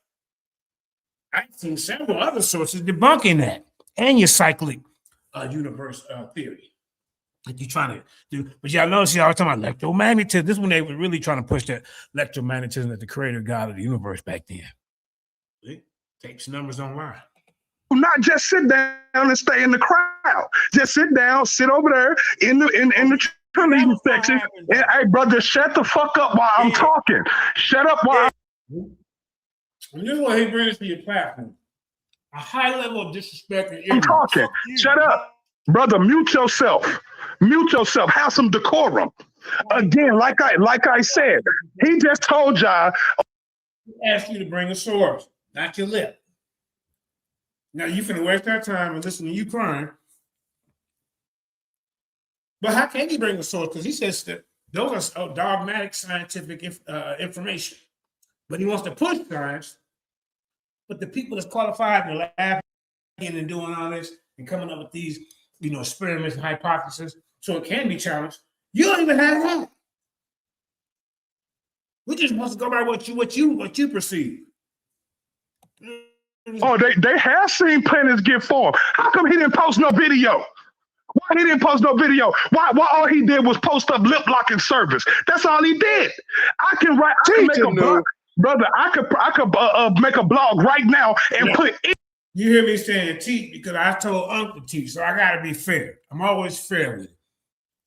Well, after I said it, my camera was off. You know how you do that? Don't believe a person with your lips, like twisted to the side. That's what that was. But you up here being pseudo. Anything I want in it. I could create a website, .edu.org, whatever the fuck I want. I can make that shit right now, nigga, and post whatever I want on it and tell you, like, look, here's the source, here's the proof. Nigga, you know what proof is? Seeing it. What a video. You know what I'm talking about? And this is why I tell you you're a waste of time. I bring people over here, channel the information. And this is how you cuss them out, cussing out the guests. Yo, where's the video of gravity creating it? Where's the source? Where's the actual video? Where's the actual footage? You claim that they saw it, right? So then go to that same site and pull it up so we can see matter coming together. Go ahead, pull it up. Let us see how gravity. Oh, that's right. You can't video gravity, so they could honestly just be charged because you can't see gravity. You can't touch it. You can't put it in your pocket. So when they're talking about this is the planet, this is the solar system, this is being formed by gravity. How do you know when you can't see it? The super force is strong force, weak force, electromagnetism, force, and gravity. And I heard you and I's debate propping up the super force. Now today you ain't dealing with it here. This is what I'm talking about. See, I get you every time. You don't know nothing as far as we know. This guy said God is right, but I got screenshots of him talking about he's an atheist. We got that. Hold on, somebody popped up here. Hold up. Let me see. What up, King J? How you doing, my brother? What up, though? Ah, man, man. Yeah, you got to remind these guys. You know what I'm saying? You got to remind these guys. This is going on here. This brother right here, he all over the place. So who is it? And Q-Butter. A new Q-Butter. Q-Butter? Oh, okay. Yeah, no, not Q-Butter. This shows about a new cracker rack up here talking. He claims he knows science, but then when you bring up the sources and stuff in front of his face, he said that's dogmatic science. It don't count. But then he was around this time he was teaching about the electric universe theory and the cyclic universe theory, where the universe just creates itself over and over and over again. He was going against the Big Bang theory. The Big Bang theory has more support than those other two theories that he's trying to bring to the table. But he didn't even bring them to support his stance. Or if you is gonna be talking about electromagnetism is God and this electric universe and all this type of crap, bring some sources, bro. Don't be up here emotionally. Is that what they mean? Is that what they mean when they say what that was the light that existed before they created the sun on the fourth day? They like to say that it's electromagnetic. Is that what it is? Man, you gotta talk to new characters, bro. They all over the place. Yeah, I'm like, how? Yeah. Makes sense. Look, I beat them up on it. A couple people have beat them up on this. All right, here we go. Those are nothing but charged particles coming together based on their charge relation. That's what we see. So again, this man can sit here and pat whoever the hell he want on the back. But in the end of the day, I just showed y'all empirical proof of what charge does to masses. I just showed you empirical proof what charge does to masses. I didn't just lip lock. I didn't just give y'all some equations because I got the same equations they got. I got the same formulas they got. I got taught the same shit. But the difference is that I allowed myself to be open to other possibilities. That's what they teach you in quantum physics. Like, damn, nigga, anything possible. So I'm on the same level. Like, that is a fact. if anything is possible, then it's possible that these niggas could just be completely wrong and this could just be charged. And guess what?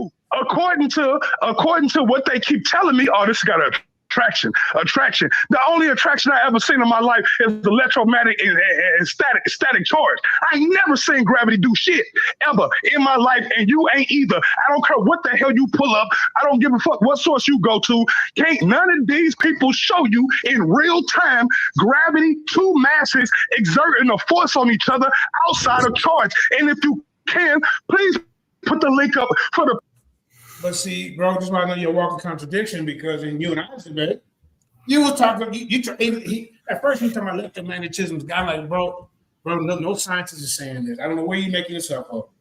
And then he tried to use, then he tried to be like, oh no, I meant the super force. That's what I meant. The strong, the electromagnetic. Now gravity don't count. I mean, this guy's.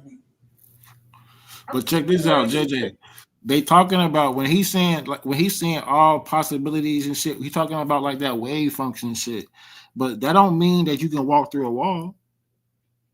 Right. He's basically saying he's one of the ones that's trying to go against the norm or go against scientific, the theories that's out there, but he ain't qualified to even put one together. Mm-hmm. And the stuff that he's bringing up has been debunked. That's what he's doing. Yeah. People can see. Put the link up so we can see. Where can we see that two masses without charge can attract each other? Show us. Show us outside of Earth. Let's take Earth completely out the equation. Fuck Earth. Earth ain't even here no more. Nigga, let's just deal specifically what's outside of Earth. This same process should work. It should be. I've been on Earth. I mean, why would I say F Earth? And you want to talk about some place you ain't ever been in your goddamn life besides the goddamn Star Trek and Star Wars movies. Mm-hmm. I mean, what are we doing? Mm-hmm. This is an idiot. Quantifiable.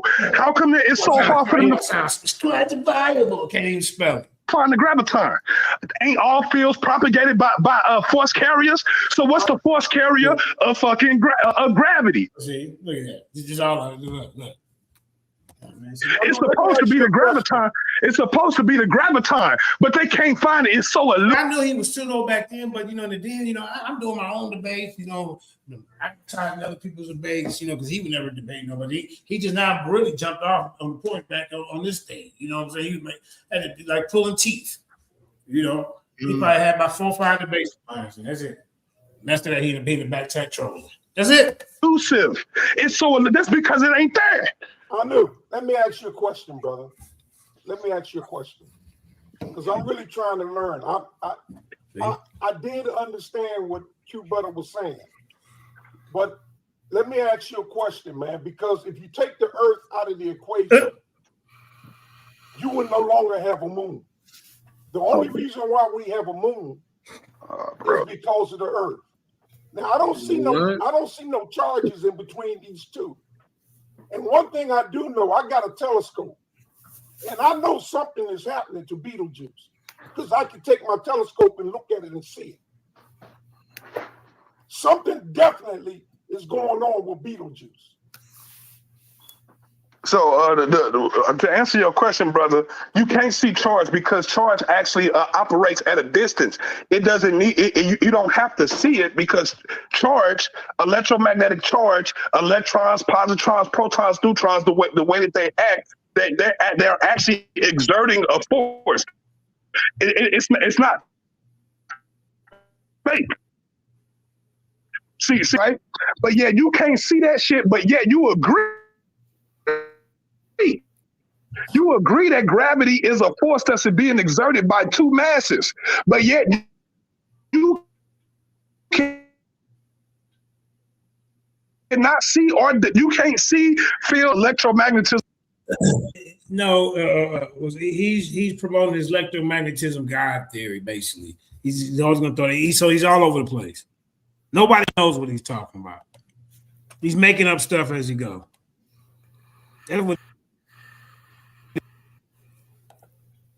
You're making up stuff as you go. I don't know what kind of charge this guy talking about.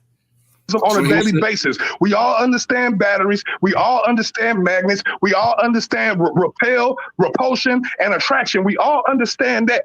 But what we don't understand is how two masses can exert force on each other without charge. That's what we're looking for. We're not looking for nothing else. We're not looking.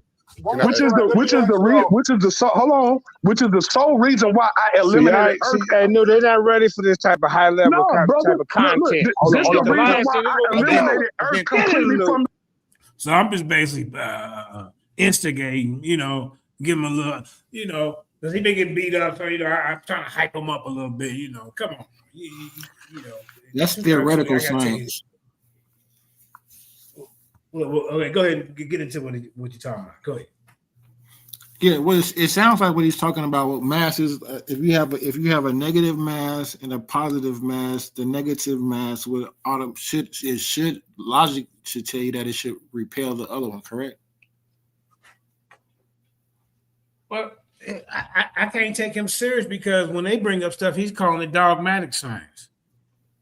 It don't count. It's theoretical science because a lot of these theories you can't apply in real life. It's just theoretic. It's a theory. It sounds good, but you can't. It's a mathematical equation sometimes that you can't apply.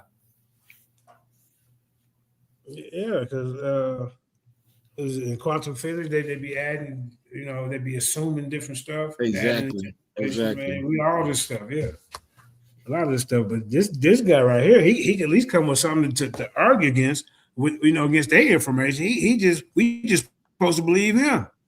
Look at this guy. The equation. This is the reason why I eliminated Earth completely from the equation, so y'all can stop using that crutch. It's a crutch. That same force should be uniform all the way around the universe. All the way around the universe. And guess what? They say, oh, well, distance, gravity at a distance. Guess what? Basically, I guess he don't believe in gravity. But in him and I's debate, I can show you the clip. Well, yeah, so I can show him where he's talking about the super force at one point before everything's separated. That's a strong force, the weak nuclear force, electromagnetic force, and gravity. Now all of a sudden, so did you forget? Did you forget, sir? The solar system is bigger than us. That means that all of the bodies and the masses in the solar system ought to exert gravitational force too, right? So then why isn't the asteroid belt one big ass ball? Why ain't the asteroid belt one big ball if gravity mass exerts a force on each other? How come we don't see one big, huge spherical globular? We don't see that. Okay. Hold on. What I said earlier. Yeah, let Q Butter go, and then somebody else ask a question, like two other people, and then we rotate. All right. So again, I'm sharing the screen. This a debate. I want our community to be able to produce, and oftentimes people try to sell their inabilities to other people. Like he said, we don't understand gravity. You don't. And I said it's probably beyond the scope. And you probably haven't taken a collegiate level or a high school level pure physics course taught by somebody like myself or better, because you would have a better understanding of what you're talking about. And it wouldn't be a polarization or perversion of the facts. Like when you say gravity is the label of objects being pulled to air, and you produce. That's why Uncle said there's not one electrician who would tell you that calculating electric charge has anything remotely close. This is for understanding how charges are transferred, moved, and handled for what? Subatomic particles, extremely small particles, right? So electric charge and gravity, similarities. You see this? Law bears striking similarities to Newton's law. You see these here? So when you're trying to refer to one law and we cherry pick one law, somebody's unmuted. We cherry pick one law from the other law, it's clearly we don't understand what it took to make the first one a law. And when you want to say, oh, we're believing, no, you're choosing to deal with what you can understand and not acknowledging that the world is beyond the scope, your comprehension. And there's a point in life when you say, I don't understand this shit. And it's just that simple. It's not turning around and saying, I'm going to remix and force my inability on the world and try to create it and say, you need to be open. No, we don't need to be open. We need to be productive. And being open is not an excuse for not being productive. This is electric charge. Anyone discussing electric charge should be telling you that these equations look similar to gravity. And this is why when I showed you the equation right before this, that is a basic high school and elementary college equation comparing the forces between Coulomb, electric charge, and gravity. This is well done. And this is why we need to promote scientific literacy, right? So let's go back to what I told you about degenerate electron force. Right? When he talked about stars, science is also about predictions, because we don't see oxygen. I've never seen an oxygen in my life. Never. Hey. But I know that there's a difference between oxygen and when I walk into or I breathe argon or I breathe refrigerant that comes out of an air sea or something like that. I know the difference in carbon monoxide when I smell it or breathe it. Right, so the scope of our comprehension cannot be rendered to just sheerly our ability. Sometimes we have to understand that math is going to help us produce beyond what we basically can understand. Shout out to smoke alarms. I'm sure he has a smoke alarm or a carbon monoxide alarm. And why is the carbon monoxide alarm positioned on the ceiling? Because it's not charge that determines how long it takes. I mean, this is bad. King J, what you thinking so far? You there? I mean, he getting a scientific ass whoop. That's what he getting. Yeah, I'm listening to it. So when was it? Is this right now? Nah, this hey, you know, man, we've done so much information. I had to pull out the vault on him. Oh, he in the back chat running his mouth. I'm like, bro, you're new here, so bro, you begin slapped around for years, man. You know, so you gotta remind them. You know, a lot of people ain't seen it. You hear me? Yeah, it's crazy. What'd you say? I said you talking about Cuba. Yeah, a lot of people ain't seen. I ain't seen it. No, I ain't seen it. I'm talking about the new. I'm talking about the new getting slapped around. Now Cuba and whooping them up. Hey man, I'm whooping up. Whoop him up. Then the true is gonna come on and whoop him up.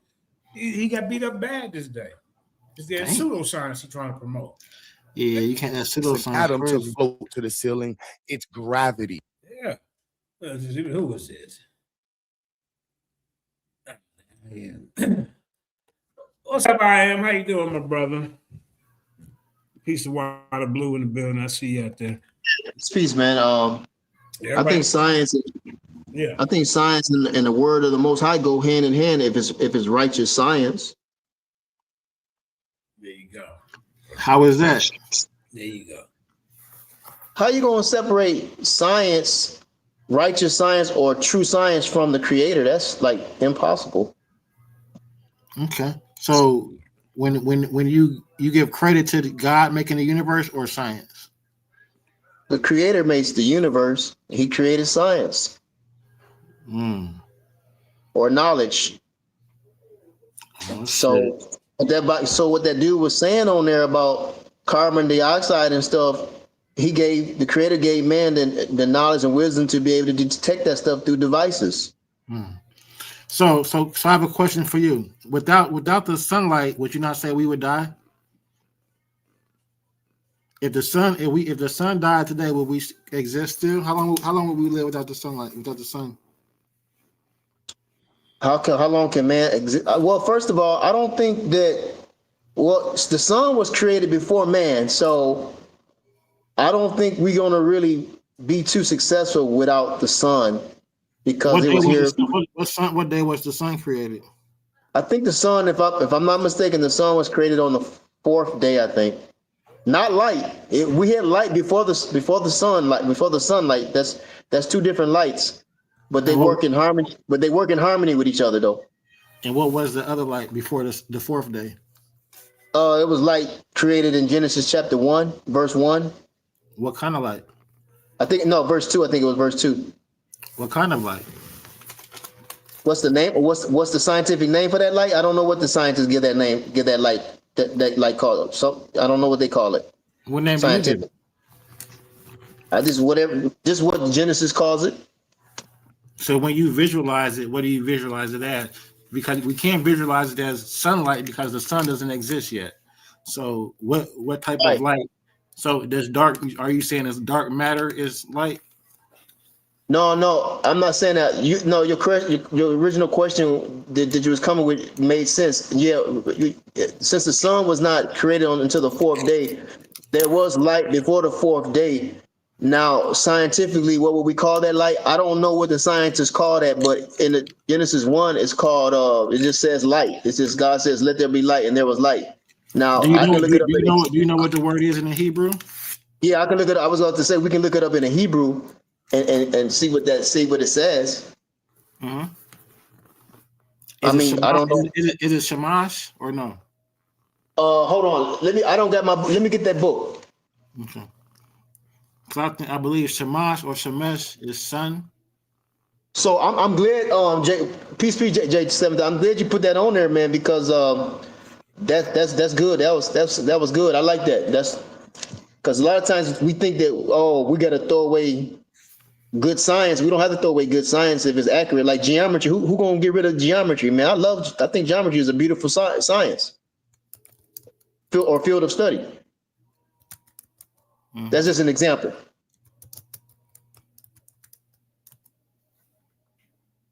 So bear with me. I'm looking for it. Okay.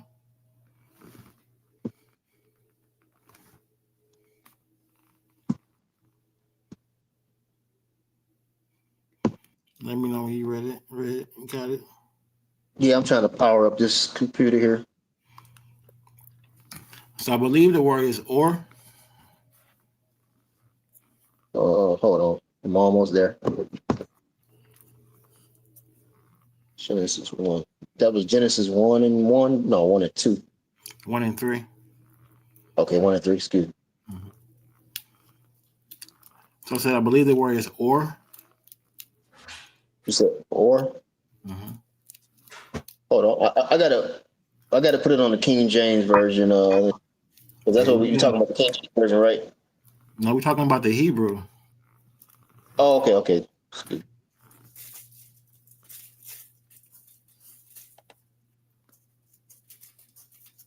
You Hebrew, right? Yeah, I'm a Hebrew man. Yeah. Okay. No shame to my game here. You read Hebrew? A real Hebrew. No, you read Hebrew. Oh no, I'm not fluent in Hebrew yet because I'm trying to find a good teacher. I'm trying to find a good teacher before I branch off on my own like that. I'm trying to find a good Hebrew teacher who knows the original Hebrew, the Paleo or whatever they call it. Nobody knows that.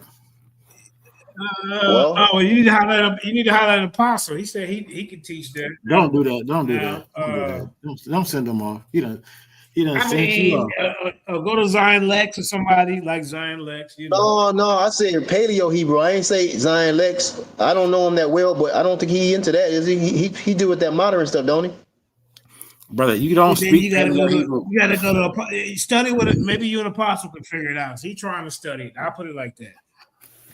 Okay, no brother, worries. Brother, what script do you think the Torah was written in? What script? I think it was like the original. The pictographs. The Torah that you have now. What script is it written in? The Torah, the JBS. Your Torah. Maybe modern Hebrew. That's modern Hebrew, yeah. No. So Go ahead. So there is no Kativ Avri anymore. That script has been dead since about 600 BC. I don't believe that script is dead. I believe it's just not promoted nor really manufactured as much as the other scripts. I don't believe no language is dead. I believe all languages exist that existed in the Well, you past. said we're talking about a script, so I said that's why I said the Kativ Ivri. That's a script. That's not a Okay, language. I So, believe so, I believe so the hold on, original hold on, hold on, hold on. Hold on. So, are you familiar with Ezra? the book of Ezra. Ezra, yeah, Ezra. Yeah, a little bit, yeah. But Okay. So what I was gonna Ezra. say is I So believe if you're the familiar with Ezra, then Ezra comes back with the Babylonian script. Ezra comes back to and brings that script back with them. It's called the Kativ Ashur. It's the Assyrian script. So that's the script that you Yeah. use today. It's like the modern Aramaic block So hold script. up, y'all. Listen. Hey, listen, both of y'all. We let's get back into the science. This is a science show today. Oh yeah, okay, science. yeah, Let's get Yeah. to that. So yeah, the word or, the All right, word or. watch yeah, this. yeah. Yeah. Okay, Here we so go. Watch yeah, this. we looked it up. It's the Now Listen, number I'll and stop it here for a minute to interact, but show your point real quick. Then we're gonna get back because it's a long video. Go ahead. well, yeah, he wanted me to just find the word light. What type of light was it? What was the name of that light? And he said he was right. It's or. It's or. Mm-hmm. In the transliteration, and the number Hebrew 2:15, number Okay. 215. It's illumination That's or luminary, luminous. uh, including lighting, bright, clear day, light, morning, and Mm-hmm. sometimes you can use it as the Okay. word sun as well. Okay. So No, Oh. you made that up. You made that up. All right. no, I'm We reading gonna it. get back to that. Whoa. All right. We gonna get back to that. We're gonna get back to that. I promise. Watch this. gravity in terms of supernovas and stars. We all here know what a supernova is. We have documents about stars exploding. What we want to come up with is an understanding of how these stars explode and the life of a star. And we'll get here, which this Indian guy got a Nobel Peace Prize. Oh, no, that's some white conspiracy stuff. If a white dwarf at the edge of the Sausage-Child limit is accreting mass from a partner referred to as a donor star, then can push it beyond the Sausage-Child limit. I'm going to see his name up. This results in further thermonuclear burning. See, now he keeps bringing up electricity and missing nuclear force. Right? When no one's going to separate these forces, the goal is to unify them and come up with a way to explain all of them because they're observed forces. This isn't somebody's opinion. It's observed and explained through math. And so we can see what we're explaining and seeing can be explained mathematically. This way, if you don't have the math for what you're saying, you can't just jump and blame, oh, we're trying to mathematicize. That is ignorance at its best. And I refuse to allow my Israelite community, Moorish community, Christian community destroy science like that. I told you, Okay, you've let been me. a pseudo for a Okay, I got long a question. time. I got a question on that. I got a question on that. So what is he saying? That you can explain everything through math? Is that what he's saying? I don't know. Let's see what he's talking about. The world is watching us. Yeah. The guy you was talking with, he's none of that. Oh no, I didn't know. His name ends with Bay. So I'm assuming that. I know ain't none of that. So so we see here a white dwarf with a mass of 1.4 solar masses or less can't initiate carbon burning, but continues to contract until this is halted by electron degeneracy pressure. This is the principle from quantum mechanics that prevents two electrons from occupying the same quantum state and essentially prevents them from cramming too close together, providing the pressure to support the white dwarf against what? Its own gravity. So when you look up and observe a white dwarf, it is being supported by electron degeneracy pressure. However, like it says, but even this limit can be exceeded. Gravity will crush you to a black hole. And I'm sure we just all saw the recent discovery of a black hole. Not discovery, the photographing of a black hole by James Webb Telescope. Now, unless that's all pseudo and made up as well, I don't know where to bring the conversation, except for saying, how are we going to compete as a community? How? Now, when we talked about orbiting, look right here. When we talk about orbiting, right? He said orbiting of planets can be done by charge. We want to put white people, these colonizers, in their space. We're not going to do that by cherry picking their information and trying to remix it. We're not. Planetary orbits. Let's see whether we can use Newton's universal laws of motion to derive Kepler's laws of planetary motion. This was all done 300 years ago. We are clearly 300 years behind. Clearly.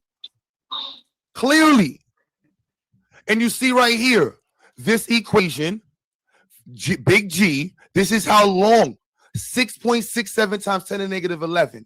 I will give my religious people here a good one if you want to argue with me in the future. How the hell are these numbers so exact? That's where you take atheists to. How are these numbers so exact? And that's a beautiful conversation, not right now, but this was proven to be exact hundreds of years ago. Hundreds of years ago. This is the big G that he keeps calling, he keeps misinterpreting and saying gravity is the same everywhere. That big G is what's the same everywhere. Little g is the result of the big G when you use it in relationship with mass, and proportionally, inversely to the distance between them. No, I mean, you're just getting slapped around, man. This is bad. This is mathematics. If we don't understand the math, and you know who told me this?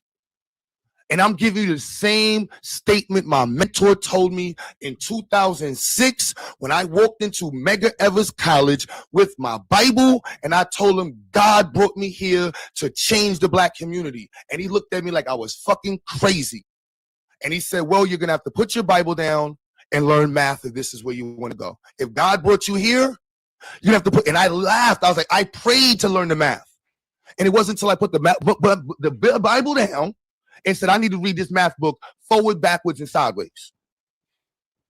And when I was sitting in these rooms with these high-level thinkers who are doing major works in the community, they understood this like baby. This is baby level stuff to them. Okay, but hold on, JJ 7000. I mean, but you don't have to put the way. See, that's a conflict event. That's yeah, I get that. Yeah. You don't have to put down the Torah and the Tanakh or the Old Testament, should I say? Just if you want to be a genius and when it comes to math, that's ridiculous. That's true. You don't have to do that. I say study the math. Get away from the pseudo teachers who got a hold of the book. That's just using it for their own agenda. Don't go around those people. Okay, yeah, that's cool. But getting rid of that's ridiculous, man. No, that's like saying you I got to get rid of the woman. You want to get rid of the woman? You want to get rid of you want the whole woman when you got a woman. You just don't want some titties, or just a vagina. You want the whole woman. You don't get rid of the parts of the woman. You got to take the whole woman. So math is a part of dealing with the Creator. So what part is math missing? The spookism? No, I'm saying math is a part of dealing with the Creator. Will math add up without the spookism of a creator? Like, will 1 + 1 still equal 2? I don't know nothing about no spookism. Can you explain what you mean? So the invisible creator I'm assuming your creator is one that you can't see, correct? You've never No, I mean the Creator can reveal Himself to your naked eye, to your physical eye, or into your feelings. Have you seen? Hold on. Let me respond to that. Creator? Hold on, let me respond to that. I'm going on experience. The Creator can reveal Himself by any means necessary. Technically, His. So let's talk about absolutes. What has He done? I am, sir. I'm trying to tell you right quick. I ain't gonna be long because you asking good questions. I ain't mad at you. I'm just saying, like, the Creator can reveal Himself to your senses as well as to your invisible senses, if I may say. We got to understand that. So some people might say, "Oh, okay, I saw like Daniel. Okay, he had a vision, or he saw God. Moses had experience. Everybody got a different experience, but it's still they saw God, and and whatever the degree that they saw the Creator, in the degree that they saw the Creator, right? Their own So personal experience. yeah, we don't have to get we don't have to get rid of math nor the Creator for them to both harmonize, for it to be harmony. We keep them both. Well, one is This is more gonna like make us. Buddhism That's gonna make us because more intelligent. That's gonna make us more successful as an individual. I don't think so because one Okay, why is that? Why is that? because one is open for interpretation, correct? Like our own personal experiences are open for interpretation. Like I can't tell you something that I was actually asking you to give us an example of the a personal experience that you actually experienced. If I was experiencing something, or if I had some sort of divine knowledge or revelation, it would be hard pressed for you to tell me that I didn't experience that. Math is Okay, but different. that's not my goal. But that's not my goal. That's not my goal. I don't think Math that is, should be our goal. but math is different, right? So it's kind No, of like it's not. No, no, because there's because if different I say levels. 1 + 1 is 2, then if you say no, it's 3, then how is that? How is that so? Okay, you just got to saying that it's not like that. I just said it is. So you just got to saying one. Somebody else might say 1 + 1 is 3. Whoever, Yeah, who who that told you guy. 1 + 1 is 2? Who told You you? see what I'm saying? So you Well, can do the same. I have two objects. Well, who told you that one object equal 1 and then another one equal 1? See what I'm saying? So you could, yeah. So you can Who say you can told you challenge that? that. Yeah, you could challenge that if you want to. I'm not saying you should, but what's that guy, that actor, that everybody was talking about a while back, a couple of months back? Yeah, Terrence He's a Howard. yeah, Terrence Howard. So he showed people some things that most people wasn't even aware of when it came to science and math. That don't mean that it never, that don't mean it didn't exist before he came up with understanding of it, right? Right. So Yeah. what I'm saying is that you don't need to throw away the Creator to be an intelligent man. That's the point I'm trying to make. I'm saying, man, keep your intelligence, but also keep the Creator. In fact, keep the Creator supreme above your intelligence, because your So intelligence is let limited. me ask you a question. When you believed in Santa Claus, right? Were you intelligent? Belief is good as long as it's based upon the truth. Belief is horrible. It was true that Hold on. No, tooth let me fairy. this Go last ahead. statement so you can understand what belief is horrible when it's based upon lies and falseness. It can be very detrimental to you. So But growing so you're saying what I that did, growing up. so growing up, I didn't really believe in that. So I always doubt. I had a doubt. So I said, well, let me prove and see if Santa Claus is real. So, and I never used to do it. So I said, well, I'm gonna stay up all night tonight. He never came down through the chimney. So that was my proof he wasn't real. So I used math and science. Well, really, I used the Most High, His wisdom. That's wisdom from the Most High. Y'all can call it math and science. That's cool too. To see whether Santa Claus is real or not. And it was proven that he was not real.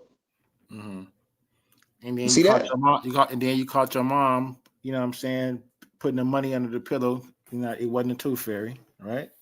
All those things that you believe as a child. I'm just saying, when you grew up, right, and stopped drinking milk, right, you started eating meat, right, and you stopped believing those things, and you put away those childish things, right? I wouldn't have put it like that. You see, you said it. You went from fairy tales to truth. You said you went from fairy tales to drinking milk. Milk is real.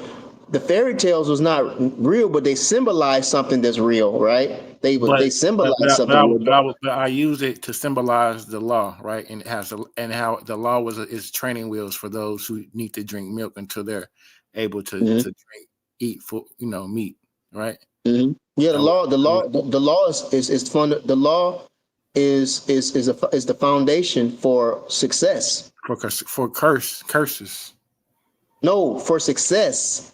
How so? Because if you don't keep all the law, then what's the punishment? Okay, It's like this. Because you have to keep all of the law, right? You can't keep just some of it, right? Or you got to keep all of it, You right? should keep all. The goal is to keep all the Most High's moral, righteous law. But That's if the you goal, don't, right? you're not. But Hold nobody on. has, But right? no, that's not true. But if you don't, you're only going to get put. You're Go going to ahead. get punished for what you go. This is what it is. The Most High is not going to punish you for murder when you didn't commit murder, brother. So if you lie, but you don't murder someone, He's not going to punish you for murder. That would be unfair. He don't. The Most High don't work like He's that. gonna punish you for lying. Right. Not for murder. Right. So We're talking about punishment, period. so the law is the foundation for success. If obedience to the law is the foundation for success, if I need to say it like that. And We nobody don't has have to able get to. rid of Nobody has been able to. We keep the law every day, sir. All Why of you it, think or so just some many? of it? I'm about to show you something. Do you keep all the law every day, or some of it? We keep all the law every day. Oh, are you Jesus? A lot of us do. Brother, listen, don't say stuff you don't really mean, because Let me give you an example. When I'm saying, I'm gonna break it down to you, so you want to know. So you know what I'm talking Let about. me just say this before you go. The reason why Jesus came to the earth was to save us, because nobody on earth was able to keep. He died for our sins, brother. No, that's a lie. Okay, Jesus again. didn't die for our, oh my God. Yeah, that's a lie. Jesus didn't Peter die was for our keeping up. sins?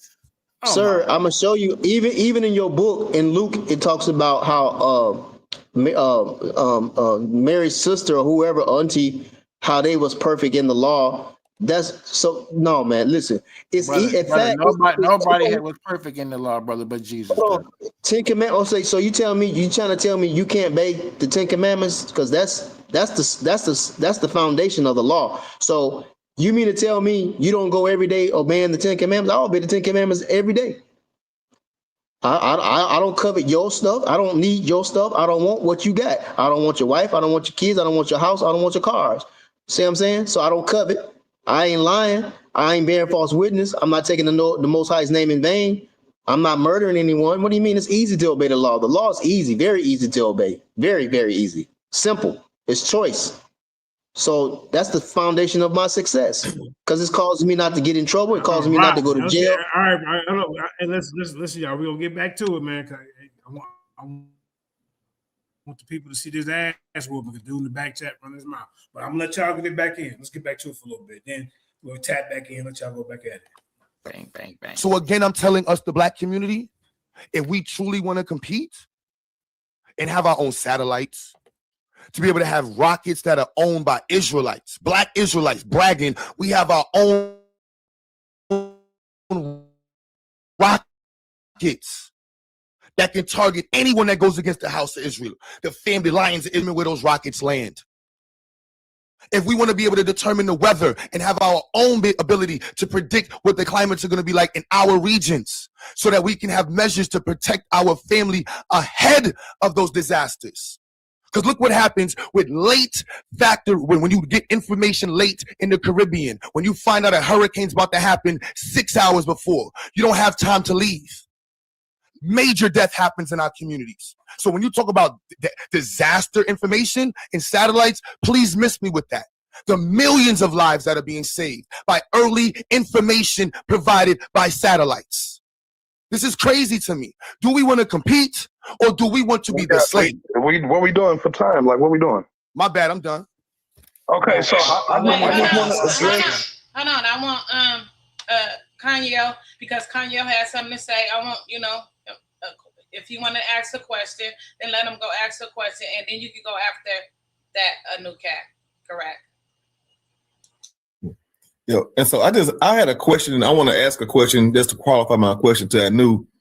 Did you say that that there is no, that only things that are positively charged have weight to them or mass or something like that? Or can you re-elaborate on what you were saying? No. What I was saying is that charge gives masses energy. So without charge, masses don't have the energy to do anything. You see what I'm saying? And when it comes to gravity, you have to look at gravity in the sense of density volume, weight, and attractive force to it, because this is not what we're observing. Again, if seen just today, hold on, y'all. Hey everyone, it's Logan on my Super Mario Logan account, and I want to help y'all get free money and free gift I cards. know he paused, but I would beg to ask him, so how do you explain for buoyancy? Get back, bro. Who's this? Hold up. Who is this? What you doing? We got somebody up here on the stage. Hold up. Go ahead, brother. Okay, it must have been a troll. You see when they come up here to the video got you shaking? What type of shit was that? Did y'all see that? This is. Did y'all see that? Or was it me? On my end. Might have been on my end. I ain't You seen talking about a nothing. free gift card. All right, bro. You could have just reached out in my inbox, put your little advertisement, in the chat, or throw some in the cash app if you want to come up here and advertise your business. I mean, come on, man. I don't even know you like that. What the hell going on? That's the reason why I took Earth completely out of the equation, because it's a crutch. If gravity works the way gravity works, then it should work the same way in space, right? According to two masses, it should still work the exact same way that it works right here on Earth. We all know if you was on the moon, that if you jumped hard enough, that you would eventually just float off into space, right? Right. That's because the gravitational pull, the quote unquote gravitational pull of the Earth, of the moon, is not the same as the gravitational pull of the Earth. So it's not still gravity. You just said all you said was that if you provide a force strong enough, you can break the gravitational field of the moon. Again, same thing on Earth. If you provide a force again, strong enough, brother. That's the reason why I Earth. took Earth completely out of the equation. Take Earth out the equation. Earth isn't in the equation. Okay, brother. So so can you show us some type of lab work, some type of experiment that was done outside of Earth that we can confirm gravity acts? Experiment outside of Earth? You mean what, like in the spaceship? I mean, what is this guy talking about? Can somebody explain that? So to my understanding, like our sun, the force is based off of the force that was generated from the Big Bang, right? He don't believe in the Big Bang. Oh. You see? Just the handicap that he has. He don't believe in the Big Bang. He believes in the electric universe and the cyclic universe. Mm-hmm. Electromagnetism is the creator of the universe. Theoretical, not because you observe. There you go. Urban the Mars rover, the Mars rover, the landing of the Mars rover. Brother, that does not prove the landing of the Mars rover. Brother, that does not prove anything outside of the fact that the rover. Hold on, let me finish. All that does is prove that the rover has mass, volume, and density. All that proves is that Mars has. Brother, in order to determine the speed in which you land, how do you determine the speed? Why are you cutting me off while I'm talking? I'm done. You got it, bro. You won. Okay, again, that only proves that the rover has mass, volume, weight, and density. It only proves that the Mars has weight, mass. No sources, just lip. That's volume and density. That's what that proves. It does not prove that gravity is doing anything. It proves. You wonder why you can't get any heavy hitting debates. Nobody want to fool with you, but you don't know how to compromise. That these things have weight, and when all these guys over here for you couldn't get one debate out of them, and then when you did sign up with the truest right here, you ran from him. And when they enter in each other's space, when they enter into each other's radius, and their masses pressing against each other. You see the brother shaking his head no. I mean, bro, ain't nobody believing this, man. It's a force. Just like when you walk on the floor, your body weight is pressing against the floor, and the floor is pressing against your body weight. And if you was weightless, your weight, your gravity would not mean a damn thing because you're weightless. Again, so this is one fish, blue fish scholarship, y'all. So again, I showed y'all. Hold on, brother. I'm gonna. You don't let nobody talk, bro. That's your problem. I'm finna land the plane. I showed y'all empirical proof that y'all saw with y'all You didn't own show us nothing. eyes what charge, electromagnetism, static charge does to bodies. I showed you this with Everybody's shaking their head now. See, ain't nobody believing you, bro. This is nonsense. empirical proof. This was an astronaut conducting this experiment. This wasn't me talking. This wasn't just an You showed educator us no astronaut talking. This was somebody who actually strapped a bomb to their ass and got shot out into space and playing with knit needles in space. So that's what we're talking about. We're talking about actual operative versus speculative. That's what we're talking about. So this phenomenon that we just saw, we just witnessed that static charge or electromagnetism actually does exert a force on objects at a distance and cause them to spin and rotate around the mass that has the larger charge. With that being said, we still are waiting for a video or some type of tangible proof that we can see with our own eyes, and not somebody just telling us this was what's happening, but what we can see with our own eyes, gravity doing anything. And we can't, because all you can do is just show us a picture. Oh, look, this gravitational lens in. How do you know? All right, time. Commercial break time. Who in the panel? So y'all all, so in this camp, all right, hold on. Gravity. I just want to. Y'all don't believe in gravity over here? Hold on. Nah, I ain't saying I don't believe in gravity, brother. I'm just saying that it needs to be explained differently, brother. I'm asking over here. Do y'all are with him with his theory? I just want to know y'all.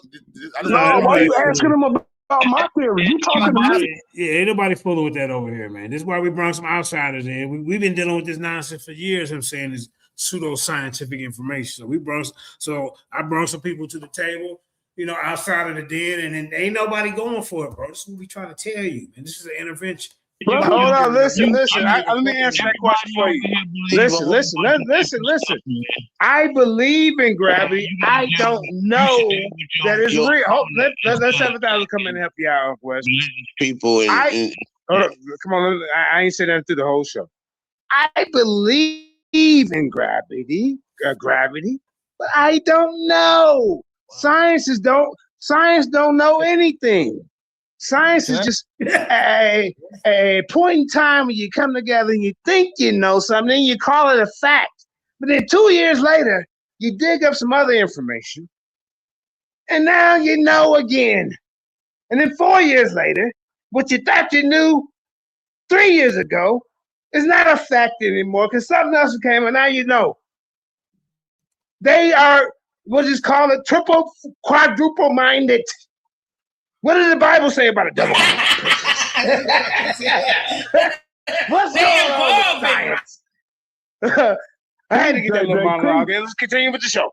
Wait, the truest. Hold on, the truest had a question. The truest had a question. I just had an intro to my question. I didn't get to ask my real question. Oh yeah, you could go ahead. I'll go after. Okay. What my question was about, like the things that compose the formula of gravity, and my question to the brother Anu is, if you could literally add those objects to the equation and test them, wouldn't the ability to prove true be the fact that proves gravity to be true? Like, because I don't understand. You're gonna have to reword your question. I don't understand that. Okay, so gravity is a theory. A theory is a place where we put information to back our said theory and to make an attempt to falsify information.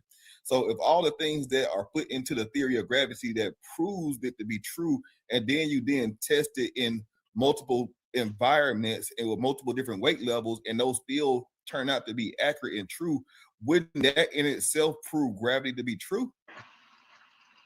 I said it's a confusing question, a complex question. So I'm gonna say this, brother, and I keep explaining this to everybody. We all understand the nature of the white man, right? If gravity was a force, the way that they explain it, they would have mechanized gravity by now. they would create gravity bombs, gravity fields. Right. When you try to run from them, they would shoot gravity fields at you and keep you in place. If gravity was what they say it is, we would have flying anti-gravity cars. I told him this long time ago. If we had, I said, where's gravity, these Jetson flying cars? it's not gonna happen. Not gonna happen. If gravity was what they say it is, they wouldn't be worried about no damn nuclear bombs, no nuclear missiles. Now, I was just playing devil's advocate right there, y'all. Just to let you know. Missiles, because when you shoot it, we could just shoot it with a gravity field and keep it contained. Blow it up inside the gravity field and be done with it. Ain't no more worries about nuclear. Yeah, don't understand how to do it yet. You ever thought about that? War again. Right? But that's because they can't mechanize it. All other forces in the universe can be mechanized. We can weaponize it. See, I hang with the pseudo killers. Go ahead, Anu. Yeah, brother. And this is all I'm saying. They could build you an electromagnetic railgun.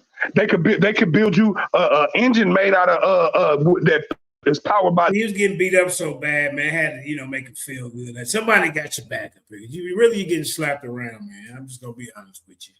Nuclear power. They could even use radioactive isotopes in bullets, blow your head off, and 15, 20 years down the line, you still getting affected by the radioactive. You watch too many goddamn Star Wars movies. Debris. So they can weaponize these different. They can weaponize these different forms of forces, but for somehow when it come to gravity, they just sitting there with their hands in their pockets. Like shit, right. Gravity do all this. I've been asking this question for years to Uncle Wesley. He still ain't answered. That's because I ain't never asked him that. I'm trolling.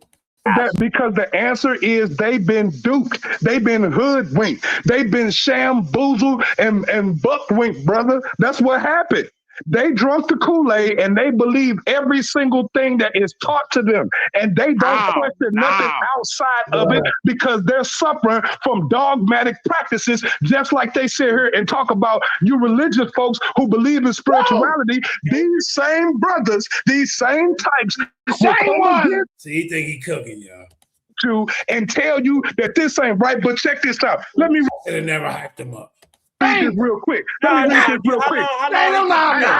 Look, let me cook real quick. Hold up. I'm gonna read this right here from the same. This the same. This is what happens when you hype him up, y'all. Information that he talk about. Let's read some of the language in this science. This comes from Carnegie Science, right? It says type La supernova or violent, fantastically bright explosions of white dwarfs, the remnant of a star that has exhausted all of its nuclear field, which is part of a binary system with another star. Says Carnegie astronomer Mark Phillips, an expert in these phenomena. Let's look at that word.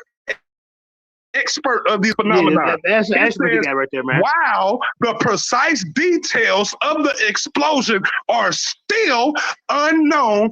It is believed. I'm gonna stop. Drop light. That's a key word right there, man. That's not a word.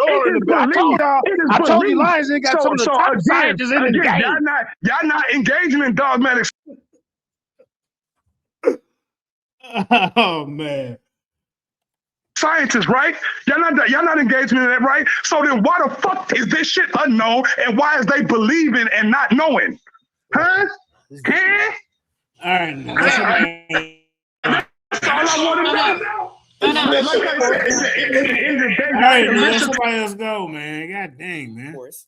And it's in no way trying to change what gravity is like he's trying to do here, unless he can prove otherwise. So as we can see here in his own pseudoscience, he doesn't even subscribe to his own pseudoscience the way that it's taught.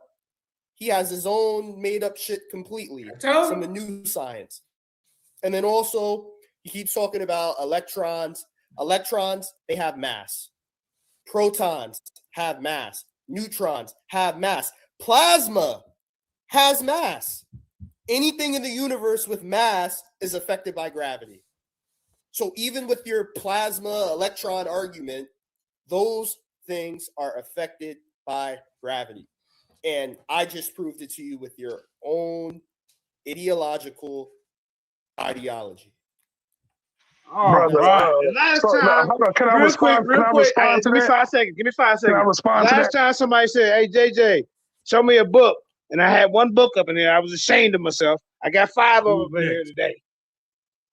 I got chemistry. Look, hold up. I Look, want to respond to that bullshit. It's commercial break time, man. Come on. Look, I got. Hey, Kareem, get the camera over here, please and thank you. You got to take a commercial with these guys. I got chemistry. I got chemistry for you. Look, I'm ready for all y'all today. I got chemistry and some questions that y'all gonna have to answer today. Who gonna sit on JJ 7000? Which one of you stems gonna sit on JJ's STEM hot seat? I'm gonna see if you know, like Uncle West do. You gotta know what the scientific method is before you even get in the ring with me. But I know what it is. I got some more information for you. Then we gotta put Darwinism. Hold up. This is by PhD James P. Giles, MD. You see, Darwinism under the microscope. See, this always hurt Uncle West's feelings, but that's for another time, another day. Then you got the battlefield of your mind. This is by Joyce Myers. See, I ain't scared to read different people's stuff because it got a whole bunch of biblical, inspirational type of stuff. Then you got, look, Q Butter, nursing program, parenting for the infinite toddlers, you know. And then, of course, you got the JJ 7000. God dang, hey, Kyle, what you call it? The JJ 7000 Bible. With all my notes, sources, and references. Because you see, all you guys are Google scholars. You're too lazy to write your information down. See, look, I'm flipping like you know how they flip the dollars? I can flip it on you. Flip it on you. Like, you see? That's what we do. We put the look, young ladies out, young men and women out there. Look, you know how Pooh Shiesty do like this. Do it with some bucks. This is what you do. Do it with some bucks. All right, back to the show. Okay, so I just want to respond to some of the stuff he said. No. It's Q Butter's turn. It's Unc, and then you can respond. So, now that I know that JJ also is in the same school, I'm going to take this time to advertise. I have adult literacy programs that for those that want to learn physics. That's right. Get the camera on so you can get camera on. Please and thank you so you can promote. That's questions that we do. That's a thick book. Put it to the camera, family. You know what I'm saying? Physics. See that? That's a real physics. Hold on. I gotta use my joke voice with JJ. Yeah. Fuck that. I'm putting on for this science shit. Cause niggas need to learn science. Cause niggas out here talking bullshit. Talking about gravity. Ain't it real? Oh my goodness. You go to the first page of this shit and you gonna see gravity in this bitch and motion and matter. These are the words. Niggas need to read this shit. Because niggas ain't producing this shit. Niggas talking to you. No, on the couch. Do you know anything about this? Niggas is stuck on the couch. All right, I got a question for you, JJ 7000. So you apologize. Hold on, real quick. Yeah, I gotta end the show. Hold on. Let's stop. Okay, brother. Hey, get your final words in, man. I've been up for 3 hours and I got something I got to take care of. I got so much footage. One video got like 5 shows. You hear me, ladies and gentlemen? But go ahead, you two brothers. And when I come back later on, if y'all want to come back on and maybe set up a formal conversation about the science and theology, we can do that. You know what I mean? I think my brother King J said, you don't need theology or you don't need a creator to deal with science or something like that. Yeah, y'all go ahead and set it up how you want. Go ahead. Yeah, that's a good summary, JJ. I would summarize it just like that. I would be definitely interested in the conversation with the brother if he's interested. Maybe we can set up a time. It's almost 2:00 my time, so. Okay, yeah, we can hopefully we can come back later. But I wanted to say that I mean, you don't have to acknowledge the creator to be knowledgeable about science and math and stuff like that. You don't have to. There's a lot of people out here on this earth who are very well learned in science and math and stuff like that, and they don't acknowledge the creator. So I'm not saying that. I'm not saying people have to acknowledge the creator to be intelligent or know what they know when it comes to math and chemistry and things like that. So do you think that there's a contradiction in science and so would you say there's a contradiction in science and religion? Did I say that? No.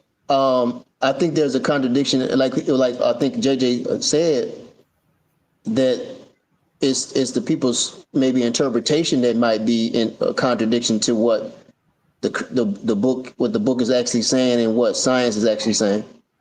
The math, what is what it is, right?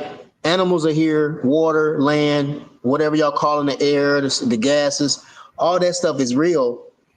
Now, if people's interpretation of it might be different, but all that stuff is here. I mean, there ain't no change. We ain't changing it. It's still here, right? So, and the book is here. So people's interpretation of the book is also could be different. But we know the book is here, though. And you attribute that to some sort of intelligent design, correct? Oh yeah, I believe in the creator. I believe the Most High, the Creator, the Supreme Being. And that's Yahweh. I don't call him Yahweh, but many people do. But that's fine for the sake of time and argument. Yeah, I say yeah. I just say the I am. I call him the I am. That's what he said. I would love to set up a conversation with you in regards to that. Maybe around what time works for you? It don't matter. We got time, or we can come. I get off work at I get off work today at about 4 or 5 o'clock. So anytime after that. We can do like a 6. You on East Coast? Let's see, what time is it right now? Here where I'm at, it's 2 o'clock. Okay, you Central Time. Okay, so how about it's Monday Night Football? Can we schedule it for tomorrow? Oh, it is. I ain't into that football too much. Not no more. So that's what I'm saying. I watch it, so I'm saying, can we schedule it for tomorrow? No, I got to work tomorrow for sure. Yeah, work tomorrow. Okay, well, I tell you what, I'll let you two have it. I could talk to Chew Bubblegum, so we can do it later on tonight. Okay. At you can watch the game and we can get it in. Yeah, I'll let y'all get it. 7 Eastern time. No, you get off at 5. Okay. Yeah. Whenever y'all want to, it can be 3, it can be 4, whatever.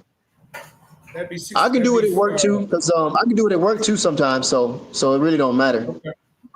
Yeah, so we do 7 Eastern time. Because I'm at work right now. So, but long as I have my hands available, I'm good.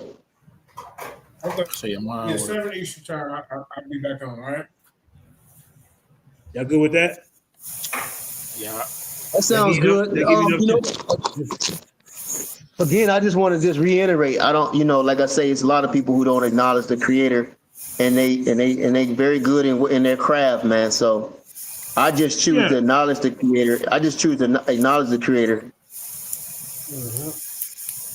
It can be the same title: Science versus Theology. Can they coexist? Part 2 or something like that. All right, man. Well, you already know my stand. You might want to change the title because I'm saying depending on. You're taking the affirmative. You're saying that it can exist. I'm saying that they don't. I'm saying it can't. It can't. I'm agreeing with you too, but it can't. It depending on what your perspective is. So it depends.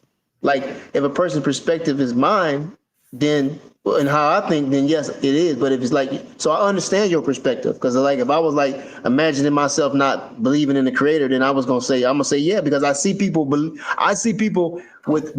craft. I mean, experts in what they do, and they don't even believe in the creator. So I see both. I see both. Are you going to be bringing any scientific facts from? Are you going to be bringing any scientific facts from the Bible? You can look up 101 scientific facts that the science has caught up to, something like that. Y'all can talk about that as well. Actually, this is what I'm saying. This is what I'm saying.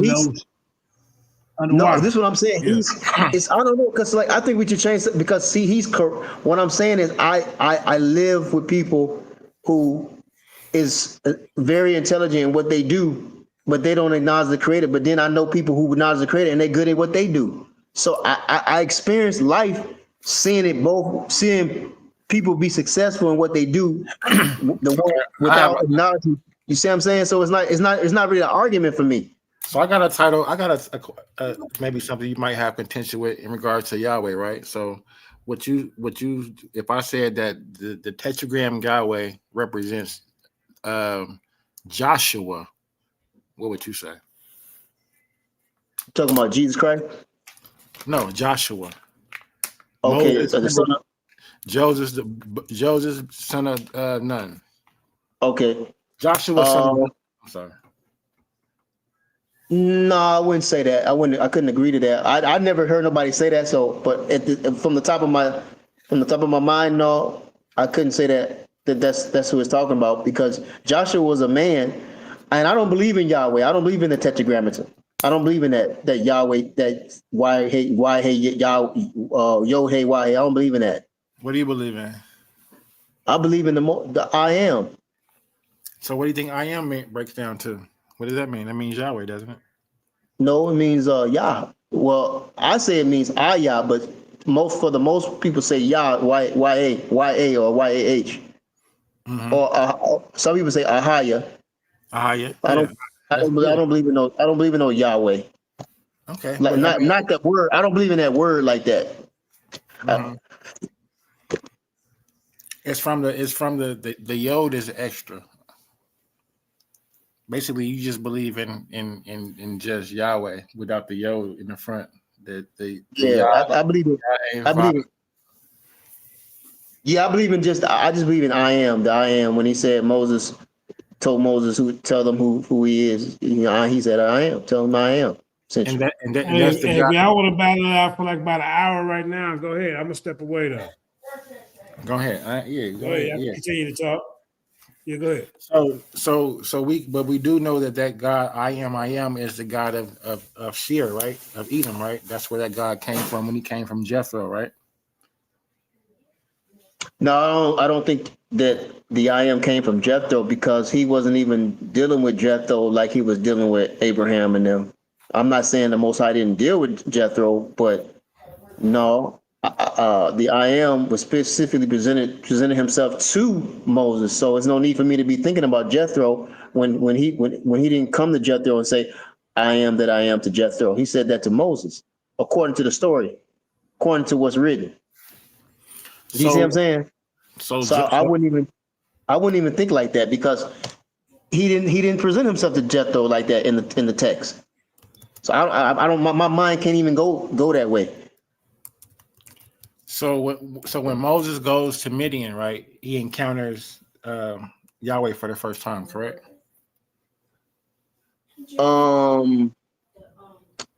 Okay, you say Midian. I'm trying to recall. You talking about before he went to Midian or after he went to Midian?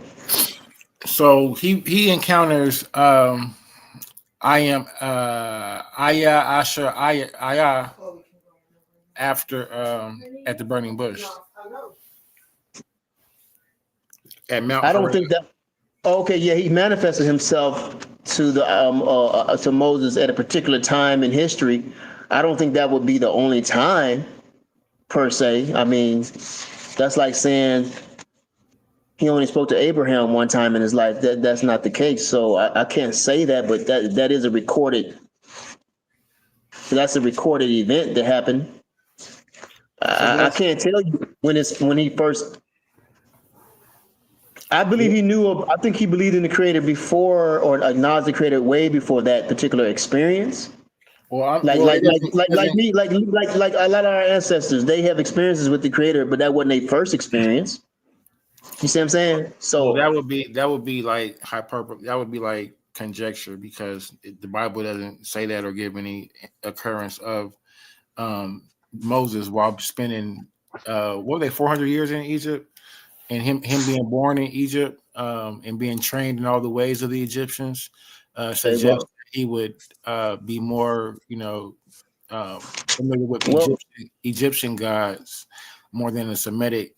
But he does go to Midian, and when he's in Midian, he's exposed to the Semitic culture and Jethro, right? okay, And so let me ask you a question. Why?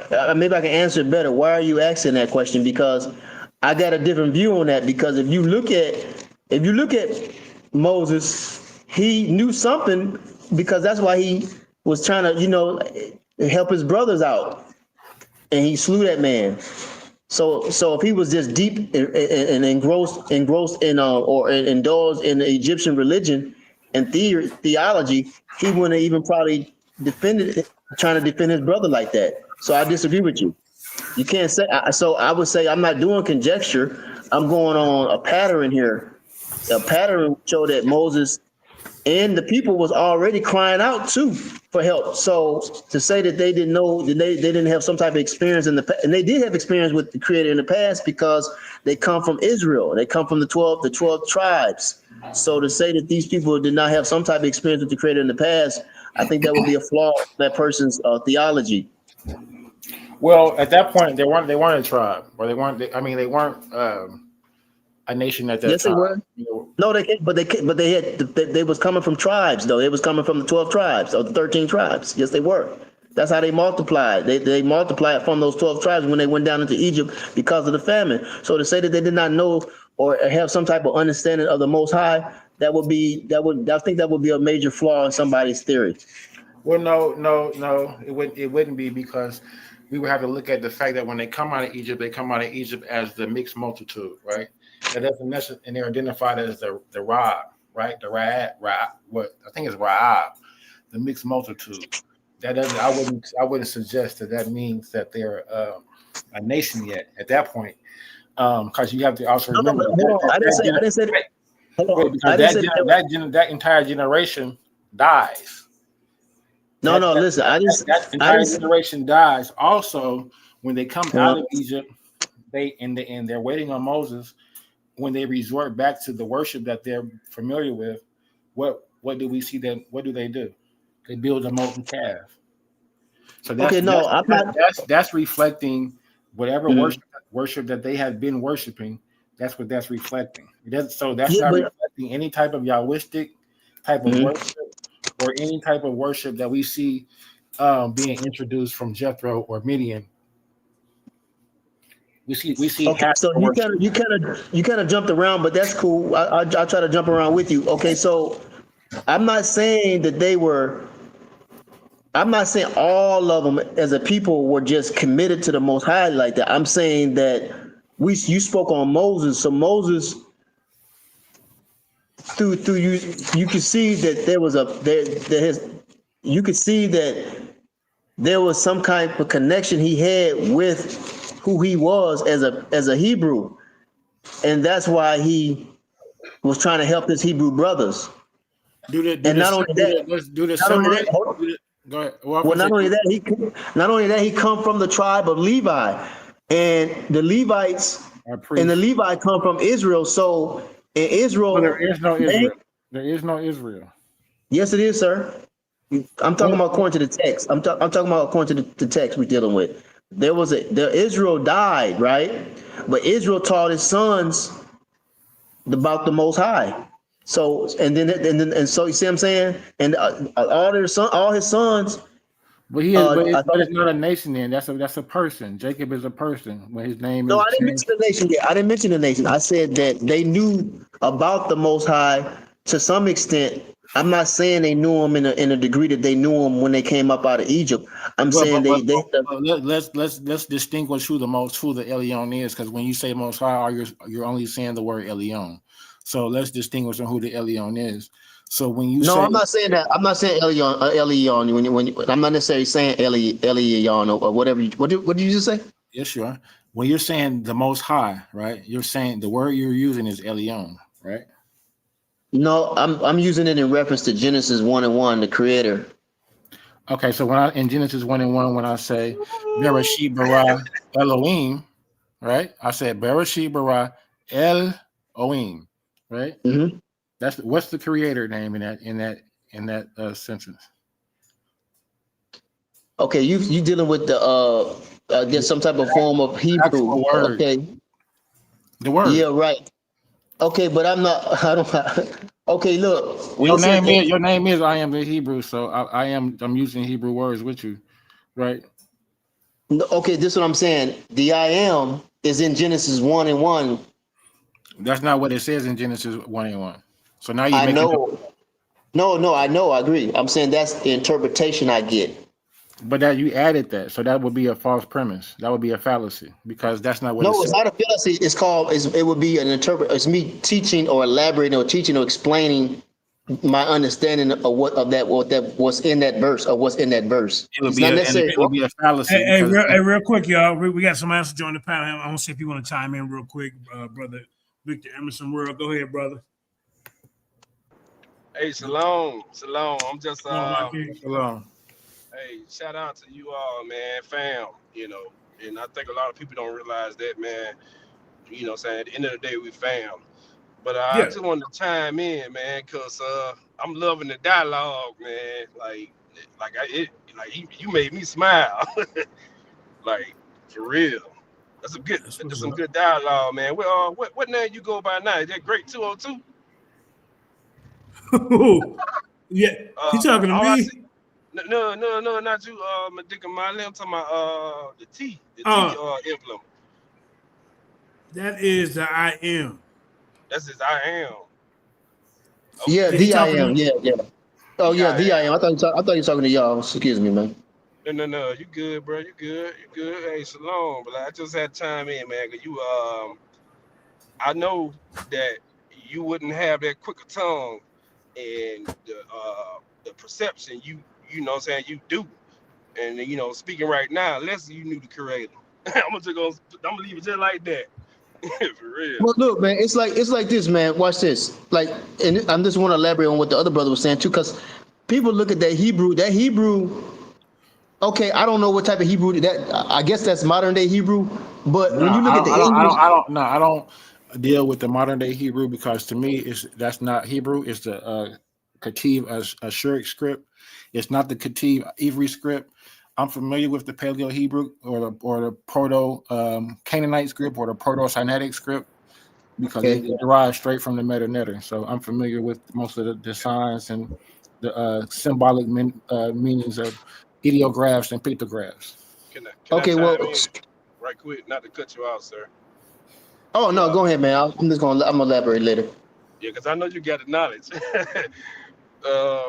So just response to the I don't know who are you, sir? I don't really know you. I'm Vikar, by the way. Dakar? Yeah, King Vikar, J. by the way. King J. Okay. Yeah. Shalom to you too, King J. Shalom. Yes, sir. I get where you coming from also because it's like a lot of people don't realize, saying you can know the language, you don't know the language, but can you comprehend what you are even reading? Right. That's how I feel. So it's like That's a good point. That's a good point, right? like real talk. Like it's like some people know the Hebrew, some people don't. Some people know the Netter, I guess. And so I'll just leave it like as is. Can you comprehend what it's saying? Because a lot of people don't even realize, like most of that pictographs on them tombs are symbols, man, emblems.